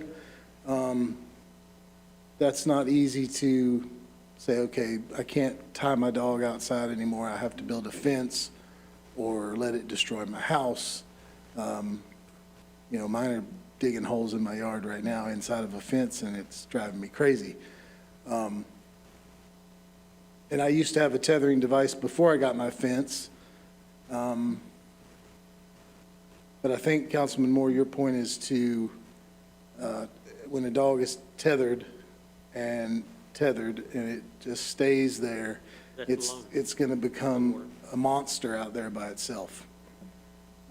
So I think in case-by-case basis, our ordinance has the best teeth of any mechanism to enforce, I think, what your point was by bringing this to the table tonight. Thank you. Thank you, Chief. Take care. Mm-hmm. Thank you, Chief. Next, Chief, Next. Chief, you want to wait for a second? The next one you address also. No. I crossed Main and Mill several times ago to the garage across from the Main and Mill restaurant. That light changes so fast, it's difficult to cross the road before the light changes at times. And Chief made a comment about signal being there also, correct? I have sat through many cycles, if I was heading down Main and trying to go straight across Main out to Highway 11, and some individuals were trying to turn left onto Mill, and there's plenty of traffic coming from Highway 11. I've sat through many, many cycles because there's no mechanism for anyone to turn left unless there's just a break in traffic. I don't know how feasible it is to put a left turn signal on those lights, but I think it would be helpful. I don't know that that addresses the crosswalk situation. I actually think the crosswalk issue is probably right outside the doors of Naughty Dog, where it cuts across to Marlins and Tiebreakers and all that, because cars are parked on the side of the street and people go between a car and one step out there is the traffic coming across on Main. And the challenge with all these crosswalks we've talked about tonight is actual people getting used to and stopping. I know Greenville's having a really hard time with all the ECU crosswalks, and they actually have campaigns where they ask other agencies to come in to help them try to enforce these crosswalk violations. So enforcing them is going to be a challenge once they are actually in place, until people get used to when a pedestrian is in the crosswalk, you are required to stop. And that's a change for people's minds. It's difficult to cross. So, ask the DOT to look at this, how about the time length, and having a light, left turn for a moment, attached to the regular light? That would be my recommendation. I don't know that there's room enough to have a turn lane and No, turn continue lane, straight. have a turn light and regular light. Yep. Make a motion that we contact DOT to look at this intersection, to have a left turn light along with a regular light, and the, maybe a little longer lights just to make them cross that crosswalk without getting killed. I do think as 11 at Main develops, there'll be even more people walking from Main towards the downtown area, so that it will make crossings at the intersection of Mill and Main probably even happen more often. You want to leave Main and Mill and cross over to railroad track, there's no area for you to walk, except you're in the road.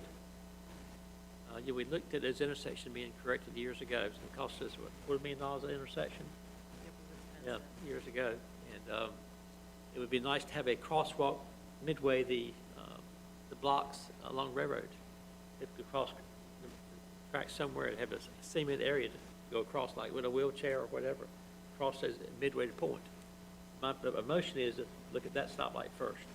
I second that motion. Wouldn't you need a left turn Yeah. lane Yeah. to have a left turn Yeah, signal? I'm not sure how that, yeah. Yes, Because Ain't no otherwise room. you have one lane holding up everything still. and there's not enough room Not there. necessarily. Necessary. Some lanes have a turn and a straight arrow in the same lane. That's right. So if you had the light, you could still turn left or you could still keep go straight. straight. The other side would be a red. Yeah, the other side, you wouldn't be able to do that. And I don't think it's, And then the one side would be, It helps some. I don't think it's as big an issue coming from Highway 11 into town. It's more getting out of town, at least in my opinion, what I've seen. But if you're coming from Highway 11 and you happen for whatever reason to be turning left, It you can be can the wait same a problem. while as well. Exactly. Yeah. Could. yep. And especially once we get these new houses up Yes. over there, traffic is gonna be just coming that way. And if DOT you, will if, tell us. I mean, both lanes, It ain't gonna be like right. Don just said, you could have both sides doing the same thing at the same time. Yes. A green, Left you'd have to, it would have to be a yield, though. It'd have to be a flashing yellow turn. you're gonna be out there writing a lot of accident reports. And Tony won't driving school money. We ain't going that route. Let's, Yeah. Appreciate that. I will say, we had a sign in the middle of that I crosswalk. don't think it lasted a week. It didn't. It worked It until worked. somebody Yeah. ran over it. But the I problem saw the lady that ran over it, happened to Yes. be getting in my truck. But I can tell you, for 3 or 4 days, it slowed traffic down Yes. until that lady decided she'd take it out. Years ago, we had a vote on Mill Street, to that intersection. And I voted, 3-2 vote about lowering it to 25 miles an hour versus 35 now. All the traffic now, I probably would have switched my vote to 25 to this two-block area. If it comes for a vote again. Thank you. Got a motion, a second. A letter to DOT. all right, got a motion on the floor to send a letter to DOT. Both ways. Say it again? It's gonna be both ways. Both ways. Both ways, Tony? Yes, sir. Okay. And motion made by Mr. Moore, second by Mr. Moy, that we send a letter to DOT putting a turn signal both ways. Okay? All right? On Main Street. In a crosswalk. And a, The next item is a oh, backyard. we got to vote, no? Yeah, do we Voted need- yet. Need a vote. We need a vote on it. All in favor, vote by saying aye. Aye. All opposed? Motion carried. Now, Tony. All right, backyard cleanup day. If you were 65 years of age and you do not have a truck, how do you get the things out of your backyard, junky backyard, to the dump? So I propose that we have people call in, put it on a newsletter, utilities, call in about 1 day a week. We would go out and get somebody's backyard, put the junk, if the person asks for us to. Because You're talking about staff doing that. well, the reason I say that is because how does a 65-year-old who didn't have a truck remove the things in the backyard? We have a number of backyards that are cluttered with junk. Wouldn't that be liability on us working in someone's private? Well, On years someone's ago, private property. we had a policy of loaning out our dump trucks in Winterville for purposes of cleaning up their yards. We'd park the dump truck in that person's driveway, and they would load it up, doing repairs or whatever. Or We clean did up. do that, and we did away with that for liability Liability reasons. reasons. Right. Now, I mean, I like what you're saying, Tony, but I mean, this is something that you may want to look at with some of your civic people. You may want to contact some civic groups that you may be a part of to say, you know, we need to do a volunteer senior cleanup, and, you know, Good because idea. that would be better than us having the liability with the town. Would the having- town let us use a truck? I'm sure we can make arrangements. If it Okay. were a, Okay. you know, some places will do a special day. Right. And I'm sure we can figure out something. And that could probably be what you considered in, is a special cleanup Yeah, cleanup day. cleanup day, and we'll provide. If we don't, To haul it we off. could, yeah, we can Right, figure that out. Right, we could Okay. figure that out, right, so, yeah, Okay. that could be worked out that way. Next discussion is on the post office, and I think that Don has some information about the post office. I think Congressman Murphy responded. When you requested to put this on the agenda,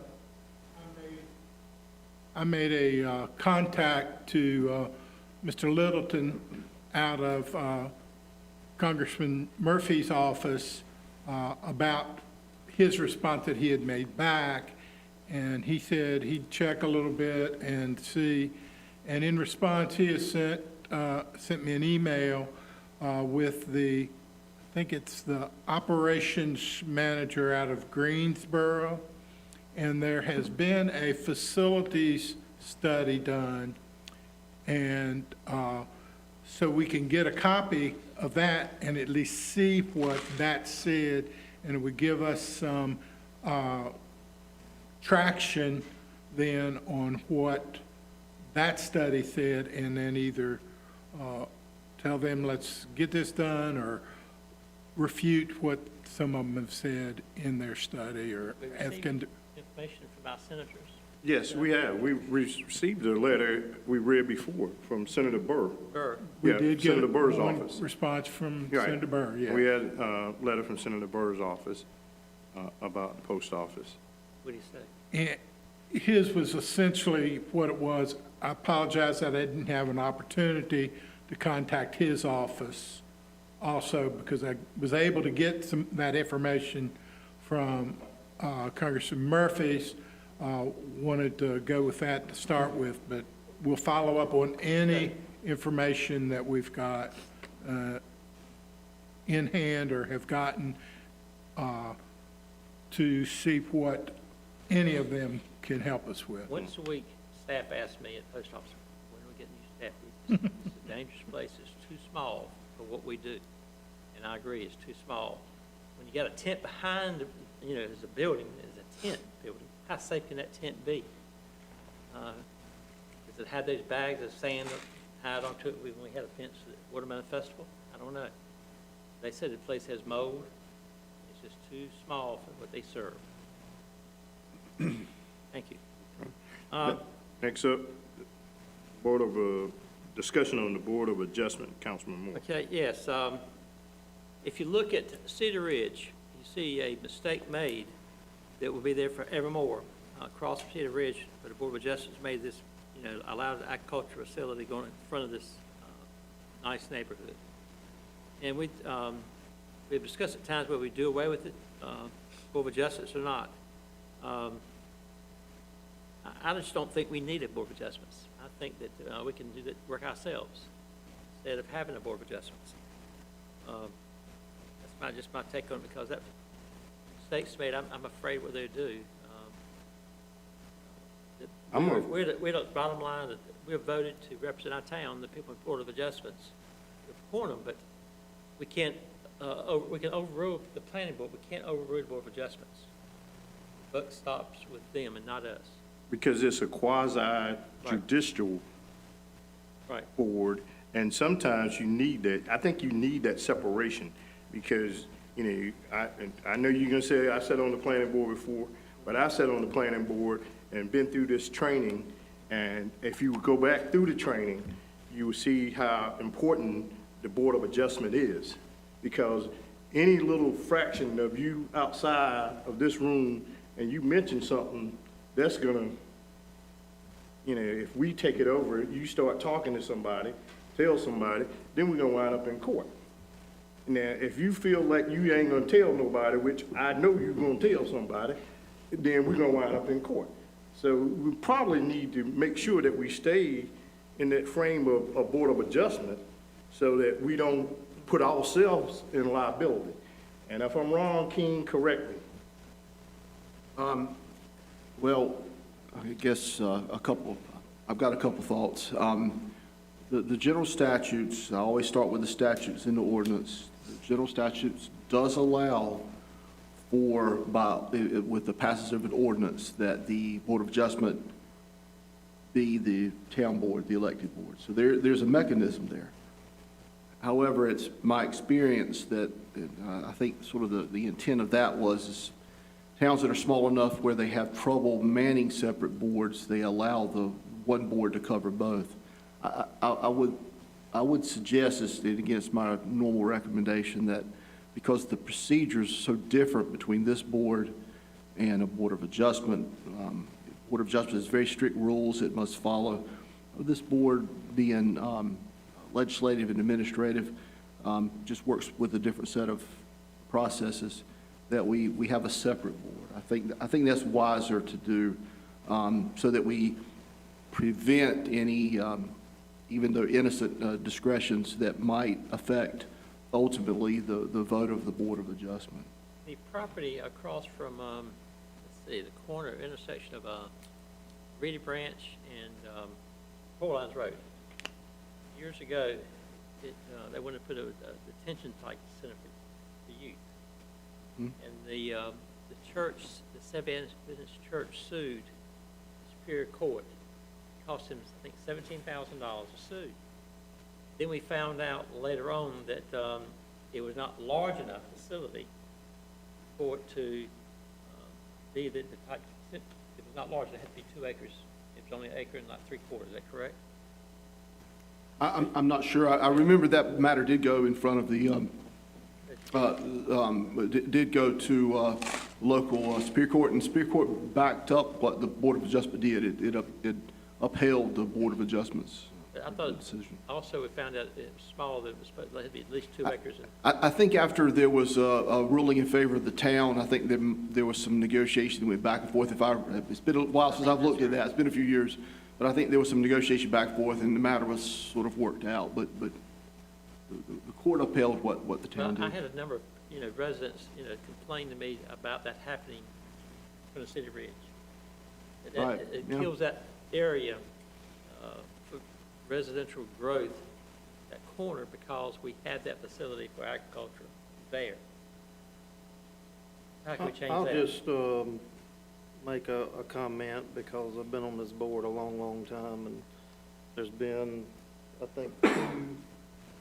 think 2 votes by the Board of Adjustments that I thought was questionable, but my concern, and I kind of sit on the fence, I can take it or leave it, is that when the citizens call me and they complain, and I had to tell them both times, well, it's a final decision. And it didn't come to me, it didn't come to us. And they're like, I went uptown and voted for you. I didn't vote for the Board of Adjustments. I want you to make that decision. And I can understand that. But I see both ways. That's my 2 cents worth, and why I haven't been crazy about the Board of Adjustments, though they've been very limited in their decision-making. I can only think of 2 in 16 years that didn't go the way I thought it should have gone. Well, And that's hard to explain to the citizens. Sure. Why why this board didn't decide this.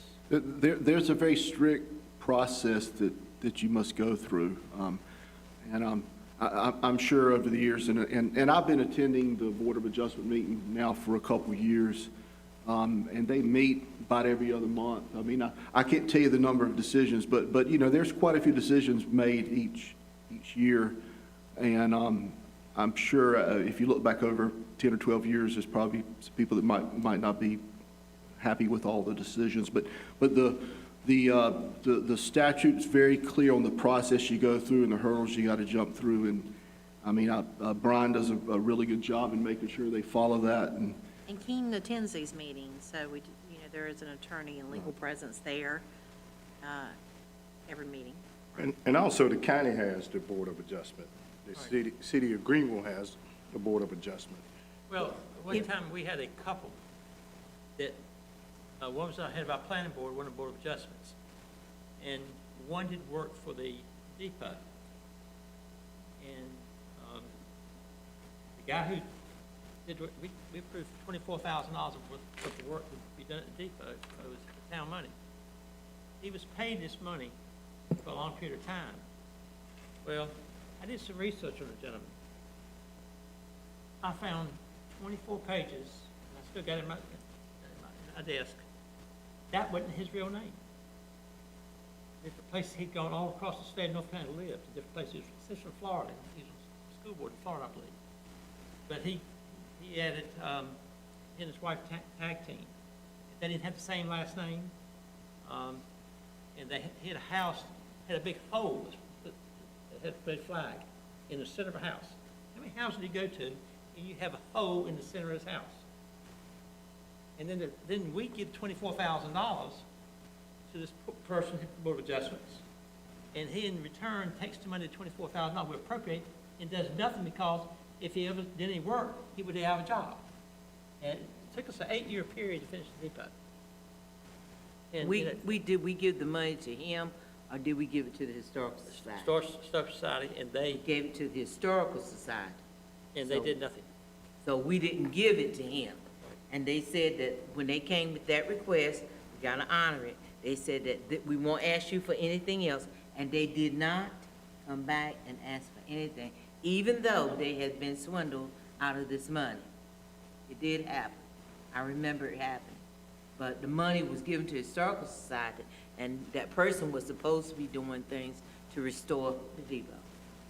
So I don't think that had anything to do with the Board of Well- Adjustment, did it? The one that was the head of board, just one's head of planning board, husband-wife team.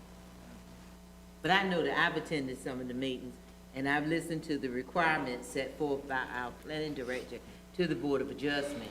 Would we, if we assume the role of the Board of Adjustment, would we have to follow those same voting Yes. guidelines Right. for those things? We Yes, would? yes, ma'am. All right, And they're very strict. I remember, hearing, our planning director go over them with him. He does a good job in letting them know what they are doing and how they are to do it. So, I think we're doing good, just like we are, let it stay. I have one more comment, but I can't do it in open session, of an incident, I'll share it later with the board, but I'm gonna still make the motion.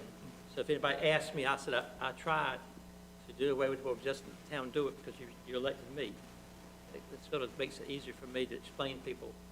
Well, maybe I can give you some ammo.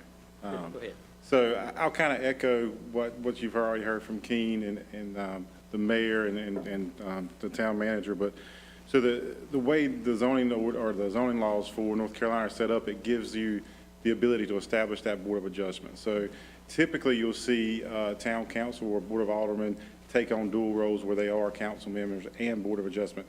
That, like Keene said, that's typically delegated for your smaller communities that don't have a big population to draw from. So that's pretty, but Winterville's in a good position that we have a lot of people that are willing to volunteer their time, so we have the ability to do it. So that being said, I think of it as the zoning ordinance establishes what the Board of Adjustment is allowed to do, and it establishes their roles, and you guys as a town council approves the zoning ordinance and all the stipulations within. That includes the stipulations of the Board of Adjustment. So essentially, you've already made those decisions. The Board of Adjustment is just really checks and balances. So what they're doing is ensuring that the things you've already established in the zoning ordinance are followed through with through the variances or conditional use permits and so forth. But it gets problematic. I think Mayor Hines was alluding to the fact of ex parte communication. So anytime you've got a developer that's trying to do something along the variance or conditional use permit, and as a town council member, you may be making decisions that correspond with that. That is strictly against the law. It's a conflict of interest. You can't do it. It brings up legal consequences. So therefore, that's why a lot of your bigger towns are going to have that separate role. So you'll have a commissioner or a council member that's separate from that Board of Adjustment. So so you can have that legal severability on it. So I think from my point of view, the zoning ordinance gives you the ammo to say, these are council member appointed board members, or council appointed board members. So you guys are making those, you're delegating those decisions. So from my perspective, I think from a legal perspective, I think it's set up for you guys to be able to do that. So. I'm gonna make the motion, nobody's gonna second it probably, but I'm gonna still make the motion that gets me out of this person has been hounding me about it. So I make a motion that this board take on the responsibility of the Board of Adjustments. Have a motion on the floor? Nope. No, I ain't got a second yet. That's okay, it's good. I was still thinking. Okay, all right, but I'm just saying, I ain't had a second yet. So. All right. Due to a lack of I'll second. All right, got a second. Okay, got a motion and a second to do away with the Board of Adjustments. Mayor, Uh, oh, sorry, you didn't call for discussion. Yeah, I'm calling for discussion. So I'd be remiss if I didn't. I probably, it's not in this jurisdiction. I certainly have had experience with the Board of Adjustment here in Winterville, but in a previous jurisdiction, I worked closely with the Board of Adjustment and the Historic Commission, which is also basically a quasi-judicial board, same type of process. And the town ended up suing the Board of Adjustment over a decision. And the court upheld the Board of Adjustment decision. all I'll say is, having been in more quasi-judicial meetings in my years than I can count, you guys do a fabulous job, but it will be extremely difficult to take off your council hat, I think, put on a quasi-judicial hat, and give the same service to your constituents that you do as a council member. From a management perspective, it's concerning because I do think it puts the council members at risk in the having to go through such a legal process in one respect, and then obviously in your legislative seats during the regular council meetings. It insulates you currently, the way it's set up, and I really just ask you to give serious consideration before you move forward, consolidating the two, because I think the way we're growing and the decisions coming forward, it's going to be difficult. And also tonight was a fine case in point tonight with the developers that we had tonight. You know, that was kind of a thing right there when we had to talk with these developers. And if we was do away with the Board of Adjustment, and we have been talking to people in my neighborhood and everything else, you know, it could all blowed up on us. If you have a decision that a certain development comes forward in your legislative capacity, and for some reason they end up, and King, correct me, in front of you in a Board of Adjustment capacity, you've now put yourselves in a position to make it almost next to impossible to take away all of the perception of bias, because you may have heard them in a different capacity. With so much going on in the town currently and the development, it just would create a potential position to just put you in an awkward capacity, whether you're a council member or whether you're a Board of Adjustment member. Yeah, and I mean, I alluded to it earlier, but and Terry just said it, so I'm sort of just restating what Terry just said, but you could be at the post office speaking to a citizen about any of a number of matters, not knowing that person had also maybe filed an application for special use permit, and in the middle of talking about 2 or 3 things that were proper, they could move right into the other. And again, as I mentioned, the procedures are very specific, that you can only, if you're sitting as a Board of Adjustment, you can only receive information that's at that hearing, not outside the hearing. So somebody could speak to you, and next thing you know, you've sort of tainted that particular hearing.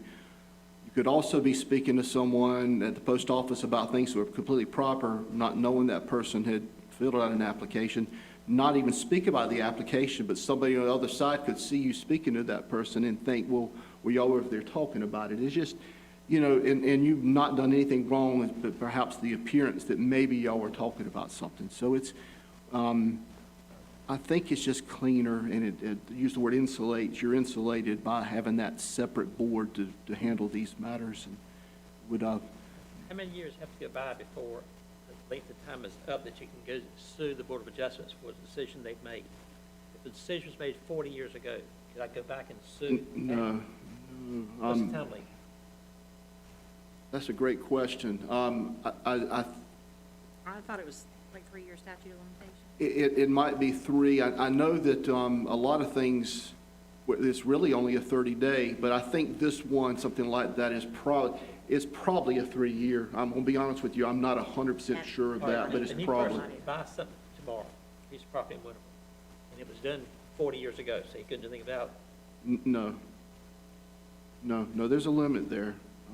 Well, And I this is think what I'll do. I'll withdraw my second and ask that you put it on next month's agenda. Okay. Just from a standpoint so that I can chew on it. Right. I highly value what King and both Terry believe, and I would prefer to have some time to think about it. Okay.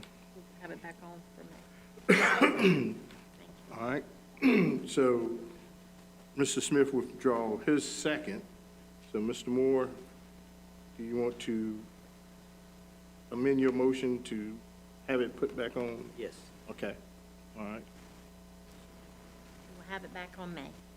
Thank you. And could we have the responsibilities that they have to, Hinby. yes. Yes, we'll definitely make sure we include the rules and responsibilities of the Rules Board and of Adjustment. responsibilities. All right. Yes. Thank you. Mr. Moore, a 5-minute parking? Yes, signs? presently we have need of spaces downtown.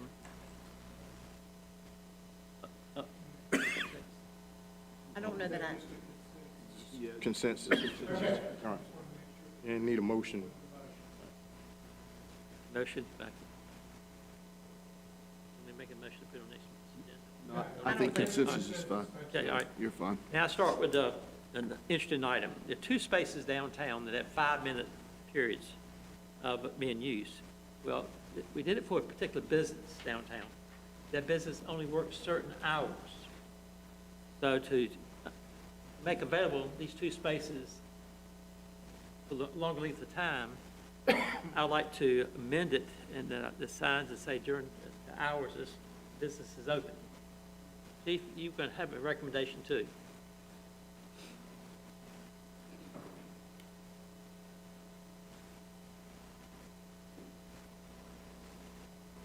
Good evening again. I would have to concur. Let's use right now, for example, the dance studio is closed, but the sign still says you can only park there 5 minutes if you're at Tiebreakers or one of the breweries. That's not a reasonable sign. The challenge is going to be the dance studio. Yes, they do have fixed hours, but they also have special events. And I think Miss Nora, is that her name? She would probably have to exclude the special event times and just put, or bring forth the hours that are standing firm on Monday through Friday.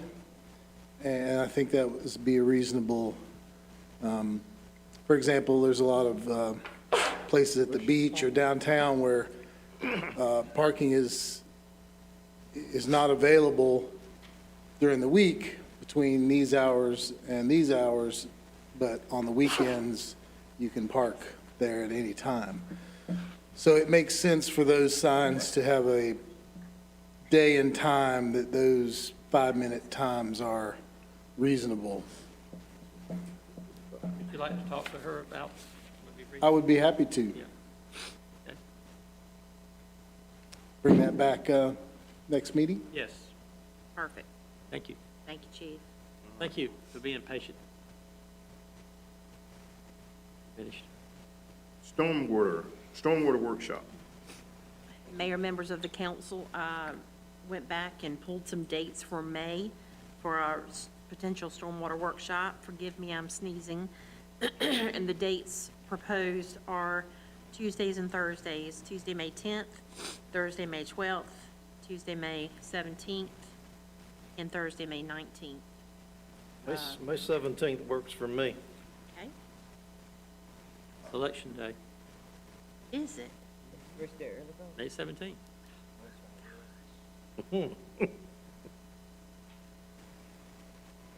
But the 19th, how's the 19th look? I can't the 19th. Okay, Can everyone else on the 19th? Yeah, y'all can. I'm just saying. Y'all can do that without me. yeah, what, Mid-East, the Mid-East. 19th? Go with the 17th. Oh, where we going to your thing? That's 21st. 21st? First. Okay. That's a Saturday? How long do we expect that to last? Brian, don't mean to put you on the spot. How long do you think we might say the workshop would last? An hour, hour and a half, maybe?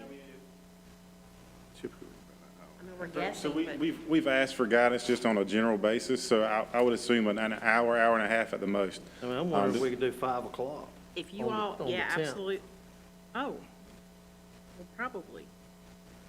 What date? May 5 10th. o'clock on the 10th? Oh, yeah. How's that for everybody? Works for me. And I'm checking right now. Okay, okay, thank you.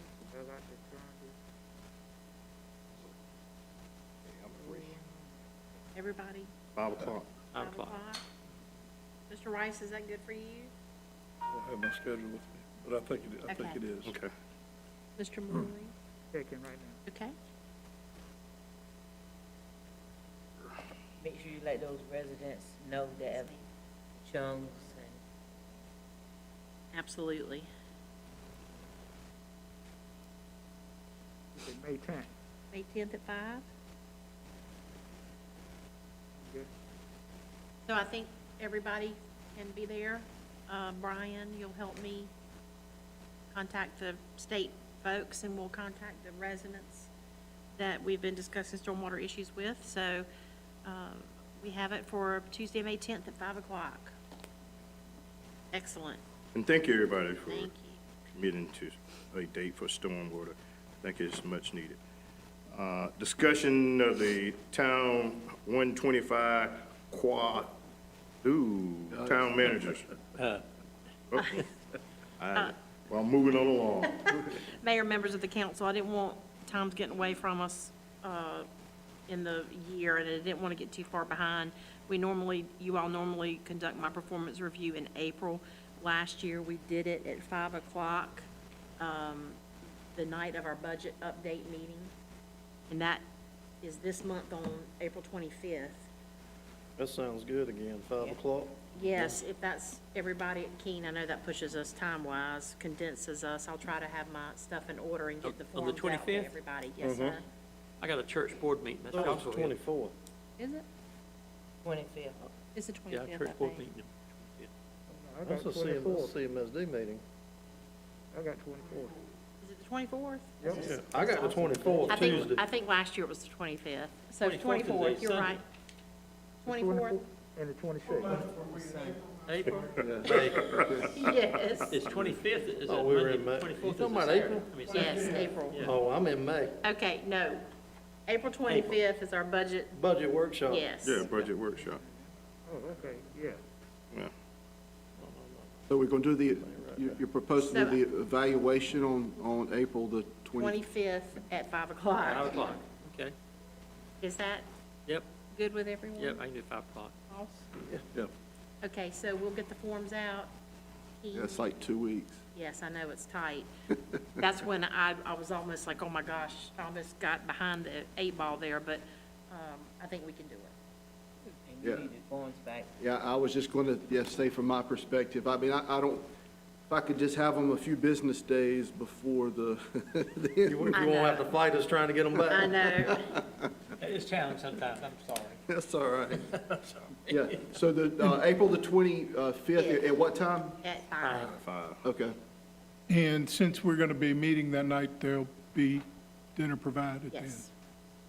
I just need to see. Now, the budget update meeting is not normally a long meeting, but since y'all will be back-to-back in meetings, then yes, we'll have you something to eat. Okay. Thank you very much. Maybe we do something a little lighter for that night than we normally do. Peanut butter sandwich. What? Peanut butter- kidding. I can make those. I'm kidding, I'm kidding, of course. Now, discussion. Yes. The discussion of the Quasqua Centennial anniversary, that's a standing agenda item. So again, I just call your attention to it. I know the committee has met. We did meet, and I could ask if Rebecca, Lord have mercy. It's been a long night. Rebecca, if you could just step to the mic and give us a little brief of what we talked about, if you don't mind, please. Sure, I'll do the best I can. I actually have minutes that I need to send to Don Okay. on that, but we talked about a number of things. We talked about having like a party on the square. We talked about having a town like walking tour for historical kind of landmarks that the Historical Society would help us with. Talked about concerts, and we're going to keep meeting. I think April, is it 20th? 20th. Yeah, we're going to meet, and we're going to continue meeting on a 3-week basis like that until we come to kind of some decisions and start executing them. But I think some good ideas were thrown around that night. We were there for a little while to discuss some things, and going to discuss some more. Right. Excuse me. But thank you, Rebecca, but we also looked at maybe trying to commingle with the square, mark it on the square with some of these events that we kind of tossed around, but the tour is one of the things I think we're more leaning towards having either a walking tour, maybe a trolley tour to take people around to see the landmarks. So those are that's definitely one of the things that we're leaning towards. I had the unexpected opportunity of sitting in on the latter part of the committee's meeting, and I have to say, it was a pleasure to see because it was an excited group.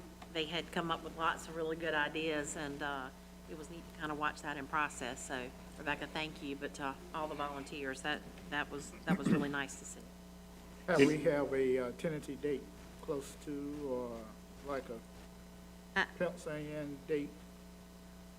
It is my impression, there was a lot of things discussed, but that maybe more than one Right. event. That's the Councilman first. Boyd, so maybe That's try the to first one. tie in. I know we've got market events coming.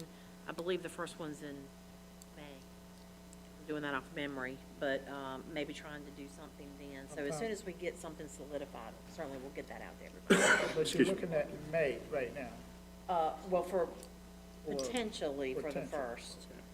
When we meet back on the 20th, we may be able to nail down one of our first event dates, and we'll be letting people know. We'll definitely be keeping the council abreast of what we come up with, okay? Is any future work sessions anybody want to talk about? Cemetery. Cemetery, is there a date we're going to open the cemetery? Well, we're working diligently now to get some fencing moved, transformers moved, so that we can make sure we've got room for I call it the roadway, but the extension of the drive-through there. As a matter of fact, Willie Gay has been working with various members of staff. I know Robert had some folks out there today trying to get it so that we can work towards getting the road in a rocked fashion, not necessarily asphalted yet. So to answer your question, we were shooting for July 1st. I don't know that we'll exactly meet that, but we may have a portion of graves available. It may not be the whole area, but I'll be definitely back in touch within the next month. So staff's been working diligently on that, and appreciate Robert and Anthony and everybody's assistance that has had a hand in that. So it's been a group effort. But then we need to have another meeting before that's open, to the regulations, what the cost is going to be. Yes, and yes. so So forth. my anticipation is May, probably having, even if we're not ready, we're getting close, so you guys can discuss your regulations, so please be thinking about that, and how much we're gonna charge, and what changes we'll make. So I'll definitely, even before the agenda comes out, get you current regulations, get you what staff might be thinking, to see if you're amenable to those, and anything else you might be thinking. Do you have gates to the cemetery? Good question. Before somebody vandalizes the cemetery, there should be some gates or something, lights Because that you got that open. dumpster back there? Well, the challenge would be, fencing, so that I'm talking just gates, keep people partially out, have some lighting maybe? definitely, potentially some lighting, and we can look at those things. Fortunately, thus far, we haven't had too much of an issue, but we can certainly look at that as we move forward. I would like you to consider, though, how much change you'd be willing to enact in terms of rules and regulations for the expansion area, whether you want to continue to allow headstones, et cetera. You know, there are other cemeteries that only, everything's got to be flat That's a good on the idea. ground. So those kinds of thoughts, just thinking, not making a recommendation one way or the other, but just, we have the opportunity to do some things differently if we so choose. What I would ask is that we definitely, and I think it's already in our regulations, but we don't allow the planting of trees, and we don't allow the planting of, or the installation of permanent structures. That does cause a potential issue for, when we're mowing, et cetera. So just please be thinking about those things, but you'll be hearing from me soon, just sort of starting that conversation. On cemetery, the one on Fire Tower Road, I think I mentioned this several years ago, even when we decided to place the markers down there and then place it on the other cemetery. How low, you cannot see the information on that sign until you get right there. And now with all that traffic we got going on Fire Tower Road, I mean, it will be nice if you can see it and raise it up to a point whereas that you can be able to see it before you get actually to the grave. And I think when we had mentioned this one time before, but I think it was a cost factor at that time. I'm sure there will, Just to raise it up. I'm sure there will be, we'll be glad to take a look at it again. The challenge with the signs is they ended up being, and this is not a criticism, That's okay. because there was a lot of hard work from a lot of entities, but they did end up being a little smaller than some of us expected. That Yes. is a challenge in terms of, particularly on Fire Tower, when you're, driving at certain speeds. So we can take a look at seeing. Yes, if we can at least raise it up. Yes. We can report back on what that might, if it's doable and what it might cost. Thank you, thank you all. Next up is, department heads. I'm gonna start with Chief Moore, and we're, If I may, oh, before you. sorry. Department heads, they're excited. They've been looking forward to giving you their quarterly reports all day. Okay. But as you all know, the hour's getting late, so I would just ask that you be as concise as possible. Go ahead. All right, Chief Moore, you're on deck. Nothing? Chief Wilhite.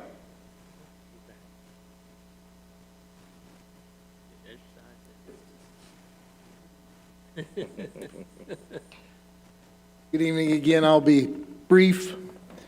We've implemented a junk car identification plan that is working very good.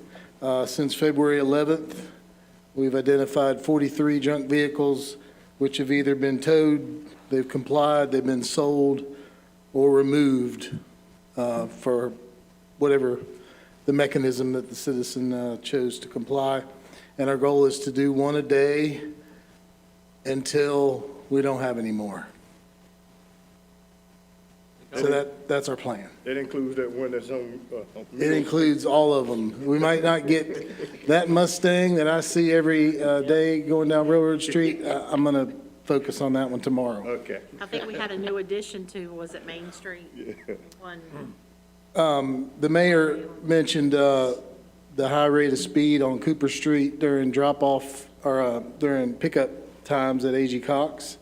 So we've focused a lot of attention out there. I think on the first day, we cited 8 people in one day, going at least 10 over. And in the last week, there have been several more in addition to those.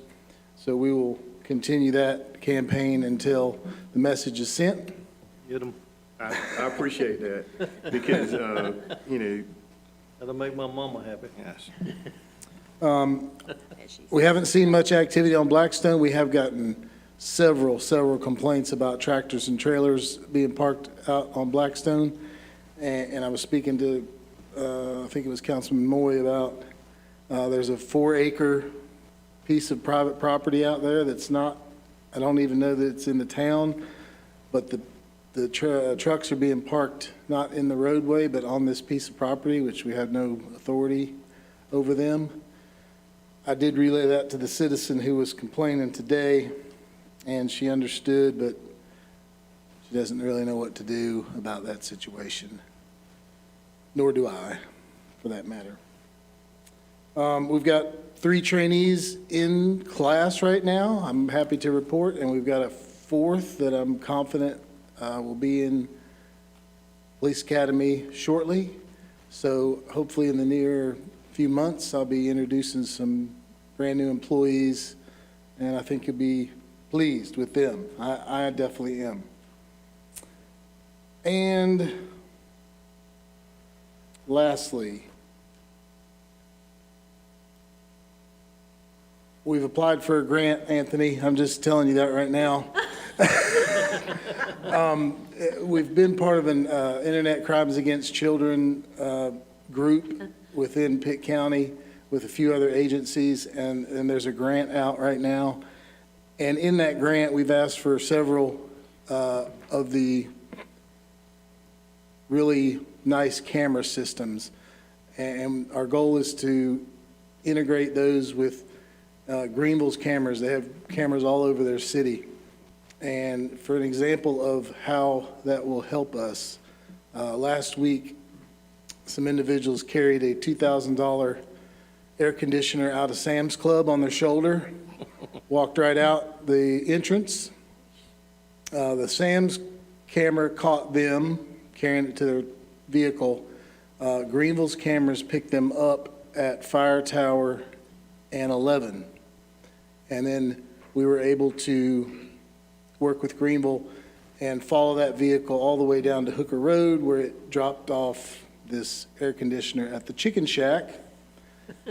And those people were identified within an hour, and that piece of merchandise was returned to Sam's. It was instant. So those camera systems for people entering our town and leaving our town after crimes have been committed or before are invaluable, and my goal is to get some of those at our major intersections to be able to see what we need to see if we missed it. If I've ordered 100 helmets, will be here in May. You had 50 last year, see? Speaking of that, the Greenville has pulled out their support for the bike rodeo, which is a big deal. I've been approached by a group who would like to do it at Open Door, and I'm trying to get that put together with the help of our resource officer, and it's a really big deal, I think. We're doing one University City Kiwanis, 23rd at Dick's, a rodeo. In Greenville? Yes. 23rd. Did you say Greenville had pulled out of the rodeo? They said they could. They're 32 officers in the red, and they can't staff it. They're trying to run their shifts. I got fired today, but the Kiwanis Club is doing this one. But that's my quarterly report. Okay, thank you, Chief. And thank you and your officers for patrolling out there by the school. Anthony. Robert. Robert's running. I have nothing that can compare to the Chicken Shack story. Let's see, ongoing projects. We have the Main Street utility relocation has been finalized. That should allow for the opening of a new road going into the 11 at Main subdivision. Once that road is open and we get a little further along, we'll start putting in the infrastructure for that development. We're also working on the Worthington Road distribution expansion, the Old Tar Road widening project, and conversations with DOT and our engineers the last few weeks on that. That's already going. We're already into design phase, the very initial phases of that. We did get, Mr. Moore, you asked an excellent question the last meeting. You want to know if we would have, hopefully, some type of return on the initial work we did on that. We were lucky and fortunate. We got all of our records from Pike Engineering. They were good enough to transfer it to a new engineer. We think there may be some savings there. So, let's see, that Copper Creek subdivision, Phase 2, is just about ready for us to go in and start putting in the infrastructure. It's just off Reedy Branch Road. Also, Brookfield subdivision, Phase 4, Section 1, I believe. ST Wooten is doing that, and they are moving quickly. It, in all likelihood, means we're going to have 3 subdivisions waiting for us to install infrastructure in a very short time. And we will absolutely do what we can, but they will not have transformers. They are on order, and they have been for some time. I'd also like to thank the board tonight. I told Evan I'd do this in 90 seconds. It ain't happening. But I will thank the board tonight for the budget amendment. That was $735,000 that you approved, and a part of that, that's for ordering transformers that we will need next year. So we're trying to get ahead of the curve a little bit on that. What happens to the ones that you don't have transformers for? I'm sorry? You said the 3 neighborhoods that would be on. They are on order now. These are for future neighborhoods that have already approached town staff. You said they wouldn't have transformers. They will not. So what do they do without them? What happens? Well, the only thing we can do is we can give them some temporary overhead service that allows them to pursue the construction phase, but we can't give them anything, and probably until the end of the year. I don't think that's going to, in talking with some of the developers, they don't seem to have much of an issue with it. We've been very upfront with them all along. We want you to know you're looking at an extended delay. And every one of them said, okay, we're still going to pursue it. Hadn't slowed them down one bit. Heck, I think it's almost like throwing gas on the fire. It's, they're coming. Everybody's facing the same challenges everywhere. They are, and we've looked at a number of different, our Electricities is looking at forming a consortium that can order materials. The hope and, being that as they represent 30-some entities, 32, 33 entities, we'll have more purchasing power and maybe expedite the process as well. Also been working on some alternative strategies for saving money on our gas purchases, looking at doing some hedging possibly. Those discussions are ongoing, and they are getting very, very, very deep. It is difficult to keep up at times. We have a number of attorneys that we've been talking with that cost is spread throughout all the members. So it is. If I could take a minute, I'd like to give Robert big kudos because he is digging deep into that subject, and he's pulled Anthony in there with him. So both of these guys are bringing me up to speed, and I give them, it's complicated. So just getting down into the wheres and what fors of that kind of process. Thank you to both of you because there's a lot to it. I can tell you as a young man sitting on a farm all going down one row of cucumbers at a time, I never thought I would be looking at gas futures and the impacts it has on the number of towns that we have in our group. Yeah. Last thing is MetroNet. I know many of you are curious about that. They've submitted their drawings. I think this is the second review I've gone through with them. We are hoping to get them started before the end of this month.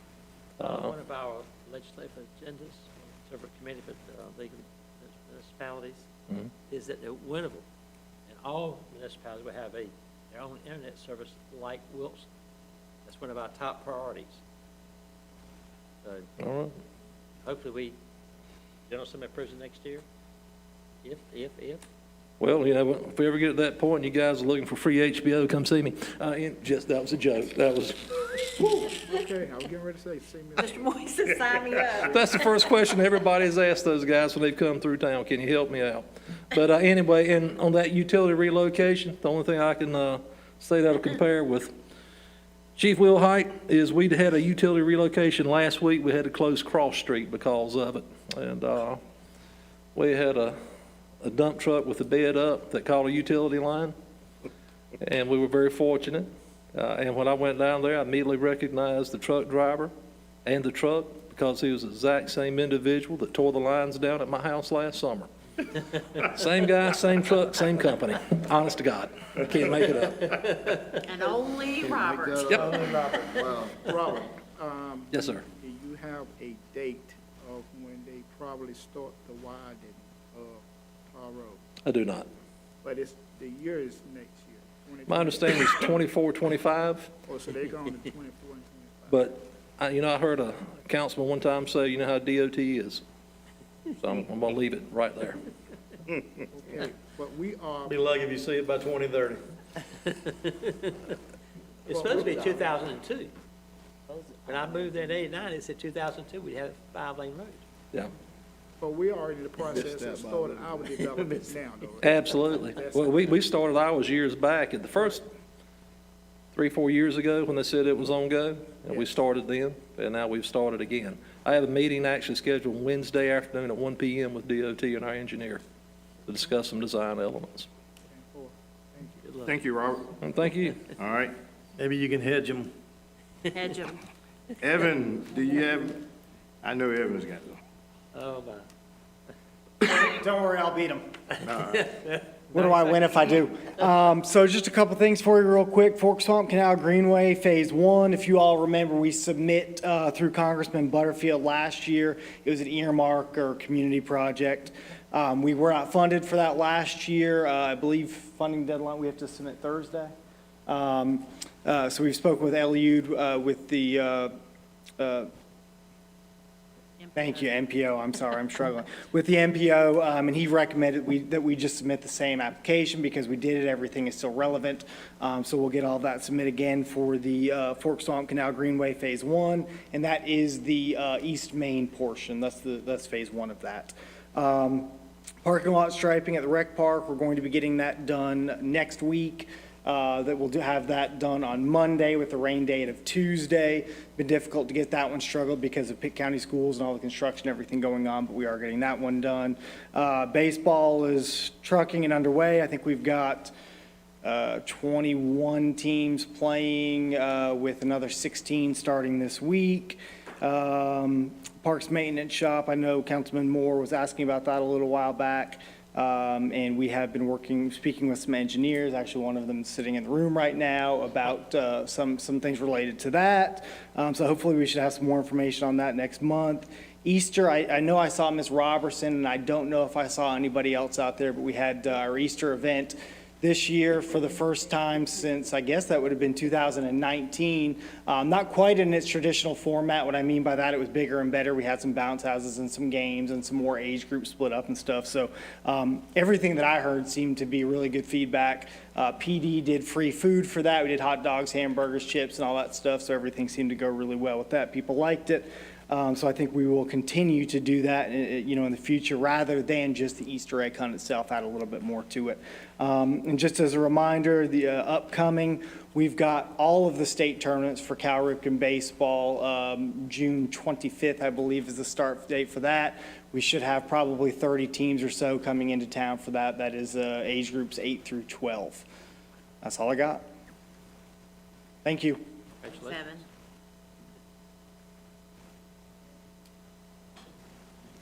Really quick. So as Robert alluded to, you guys know we got a lot of development going on in town. Permits suggest that we're probably way ahead of what we've been in the last 2 years on single-family houses going up. So right now, in the first 3 months, we're probably, ahead of what we were halfway into the years, prior 2 years.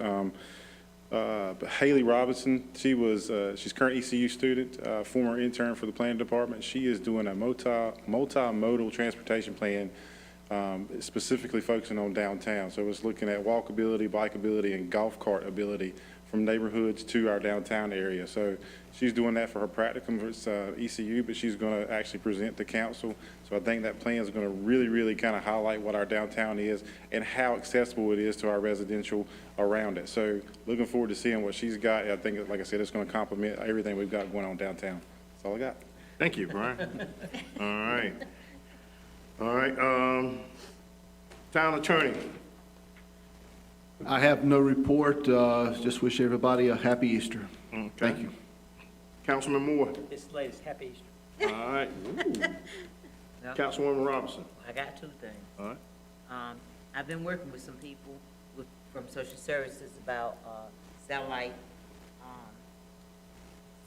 service here in Winterville pilot program. And right now, I'm collecting sponsors, so if you know anybody that would serve as a sponsor, no money required. It's just that you would refer people to the program. And I'm going to do a Zoom call with him, I think it's next week, about this. So if anybody wants to plug in on that. I do encourage everybody, please spread the word for people, our young people, to go to Greenville, to the employment office, and work, and get into that youth at work program. From what I'm understanding, Pitt County had some money and it went back because we didn't have enough participation. And I do believe that we got enough young people in Pitt County to apply for jobs and job training and that kind of a thing. What age group? I think it starts, it's one of them that's from 16 to 24. And I should have some news from you all about Mideast, maybe forthcoming. So that's where it's at. Mr. Rice. All the council members and staff, Easter. Merry Christmas. It's been an awful long night. Okay. Mr. Smith. Brian, my apologies, I left you out earlier when I included Keene and Terry. I value your opinion and knowledge as well. Happy Easter. Councilman Moy. I just wanted to note, Have we have a tentative date yet on when the work gonna start? Right there on Railroad Street, right there in front of W.H. Robinson. You know, aren't we getting ready to do some work on Railroad Street? Stormwater money for the money we got from the The federal CARES. government. ARP. The CARES. Oh, you're talking about stormwater? Yeah, we're not anywhere close to that work yet. Long ways from starting up. $2 million. Yeah, that's gotta be, designed, and we've got to start that. That's a pretty big project, so no, we're not close to actually starting work yet. So the first step is, We'll be working, trying to get a scope of work together, bring it back to council, because there's so many phases of that area that needs work. Making sure that we're working on what you all intend us to work on, and then move forward with getting it designed. And I'm looking at Will, but I'm not saying anything yet. He needs another project, but we will definitely, I would say in the next few months, be trying to start that endeavor. We've got lots of projects, and I've got some projects right now that we've got to get completed so that the town stays in compliance, and that's really our first priority. so the money that has been awarded, we okay, just hold until we are.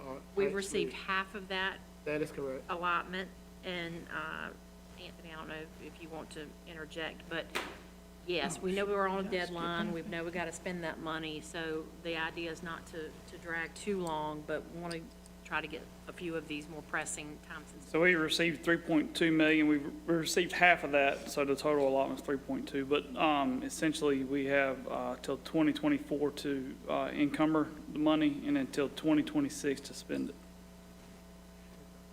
Anthony, if I skip you, I apologize. Did I skip you? No, I gave you a head shake. Oh, okay. Okay. As far as I know, you saw me, and it was all Okay, good. all right, well. I will just go with that These one. contacts are getting tired, man. Thank you, Anthony. So, Mr. Moore, we'll be coming forward in the near future. Ms. Manager, Yes, sir. do you have anything? Well, we on the board would like to wish our manager a happy birthday. Oh, my Happy gosh. birthday. Yeah, happy birthday. huh? Today's her Oh. birthday. Happy birthday. Thank you. Happy birthday to you. Happy Oh, my birthday, dear goodness. Terry. Happy birthday to you. Thank you. Don't leave your day job. That was sweet. Yeah, don't leave your day You got to job. practice with it. But Thank you very much. Thank you very much. Anyhow, 48 years old, right? I heard, is that early, 48? 38. 29 and holding. Okay, okay. I don't have anything, but it's time to eat. Yeah, that's right. Make a motion to adjourn. Staff. All right, got a motion and a second. Motion made by Councilman Ward, second by Councilwoman Robinson. All in favor, vote by saying aye. Aye. Motion carried. Let's go. Excellent. Birthday girl, we didn't get no cake. Mayor, there's no cake. I took care of it. I took Make a care of motion it. that takes like your responsibility. I took care of it. You got to bring the cake next time. I gave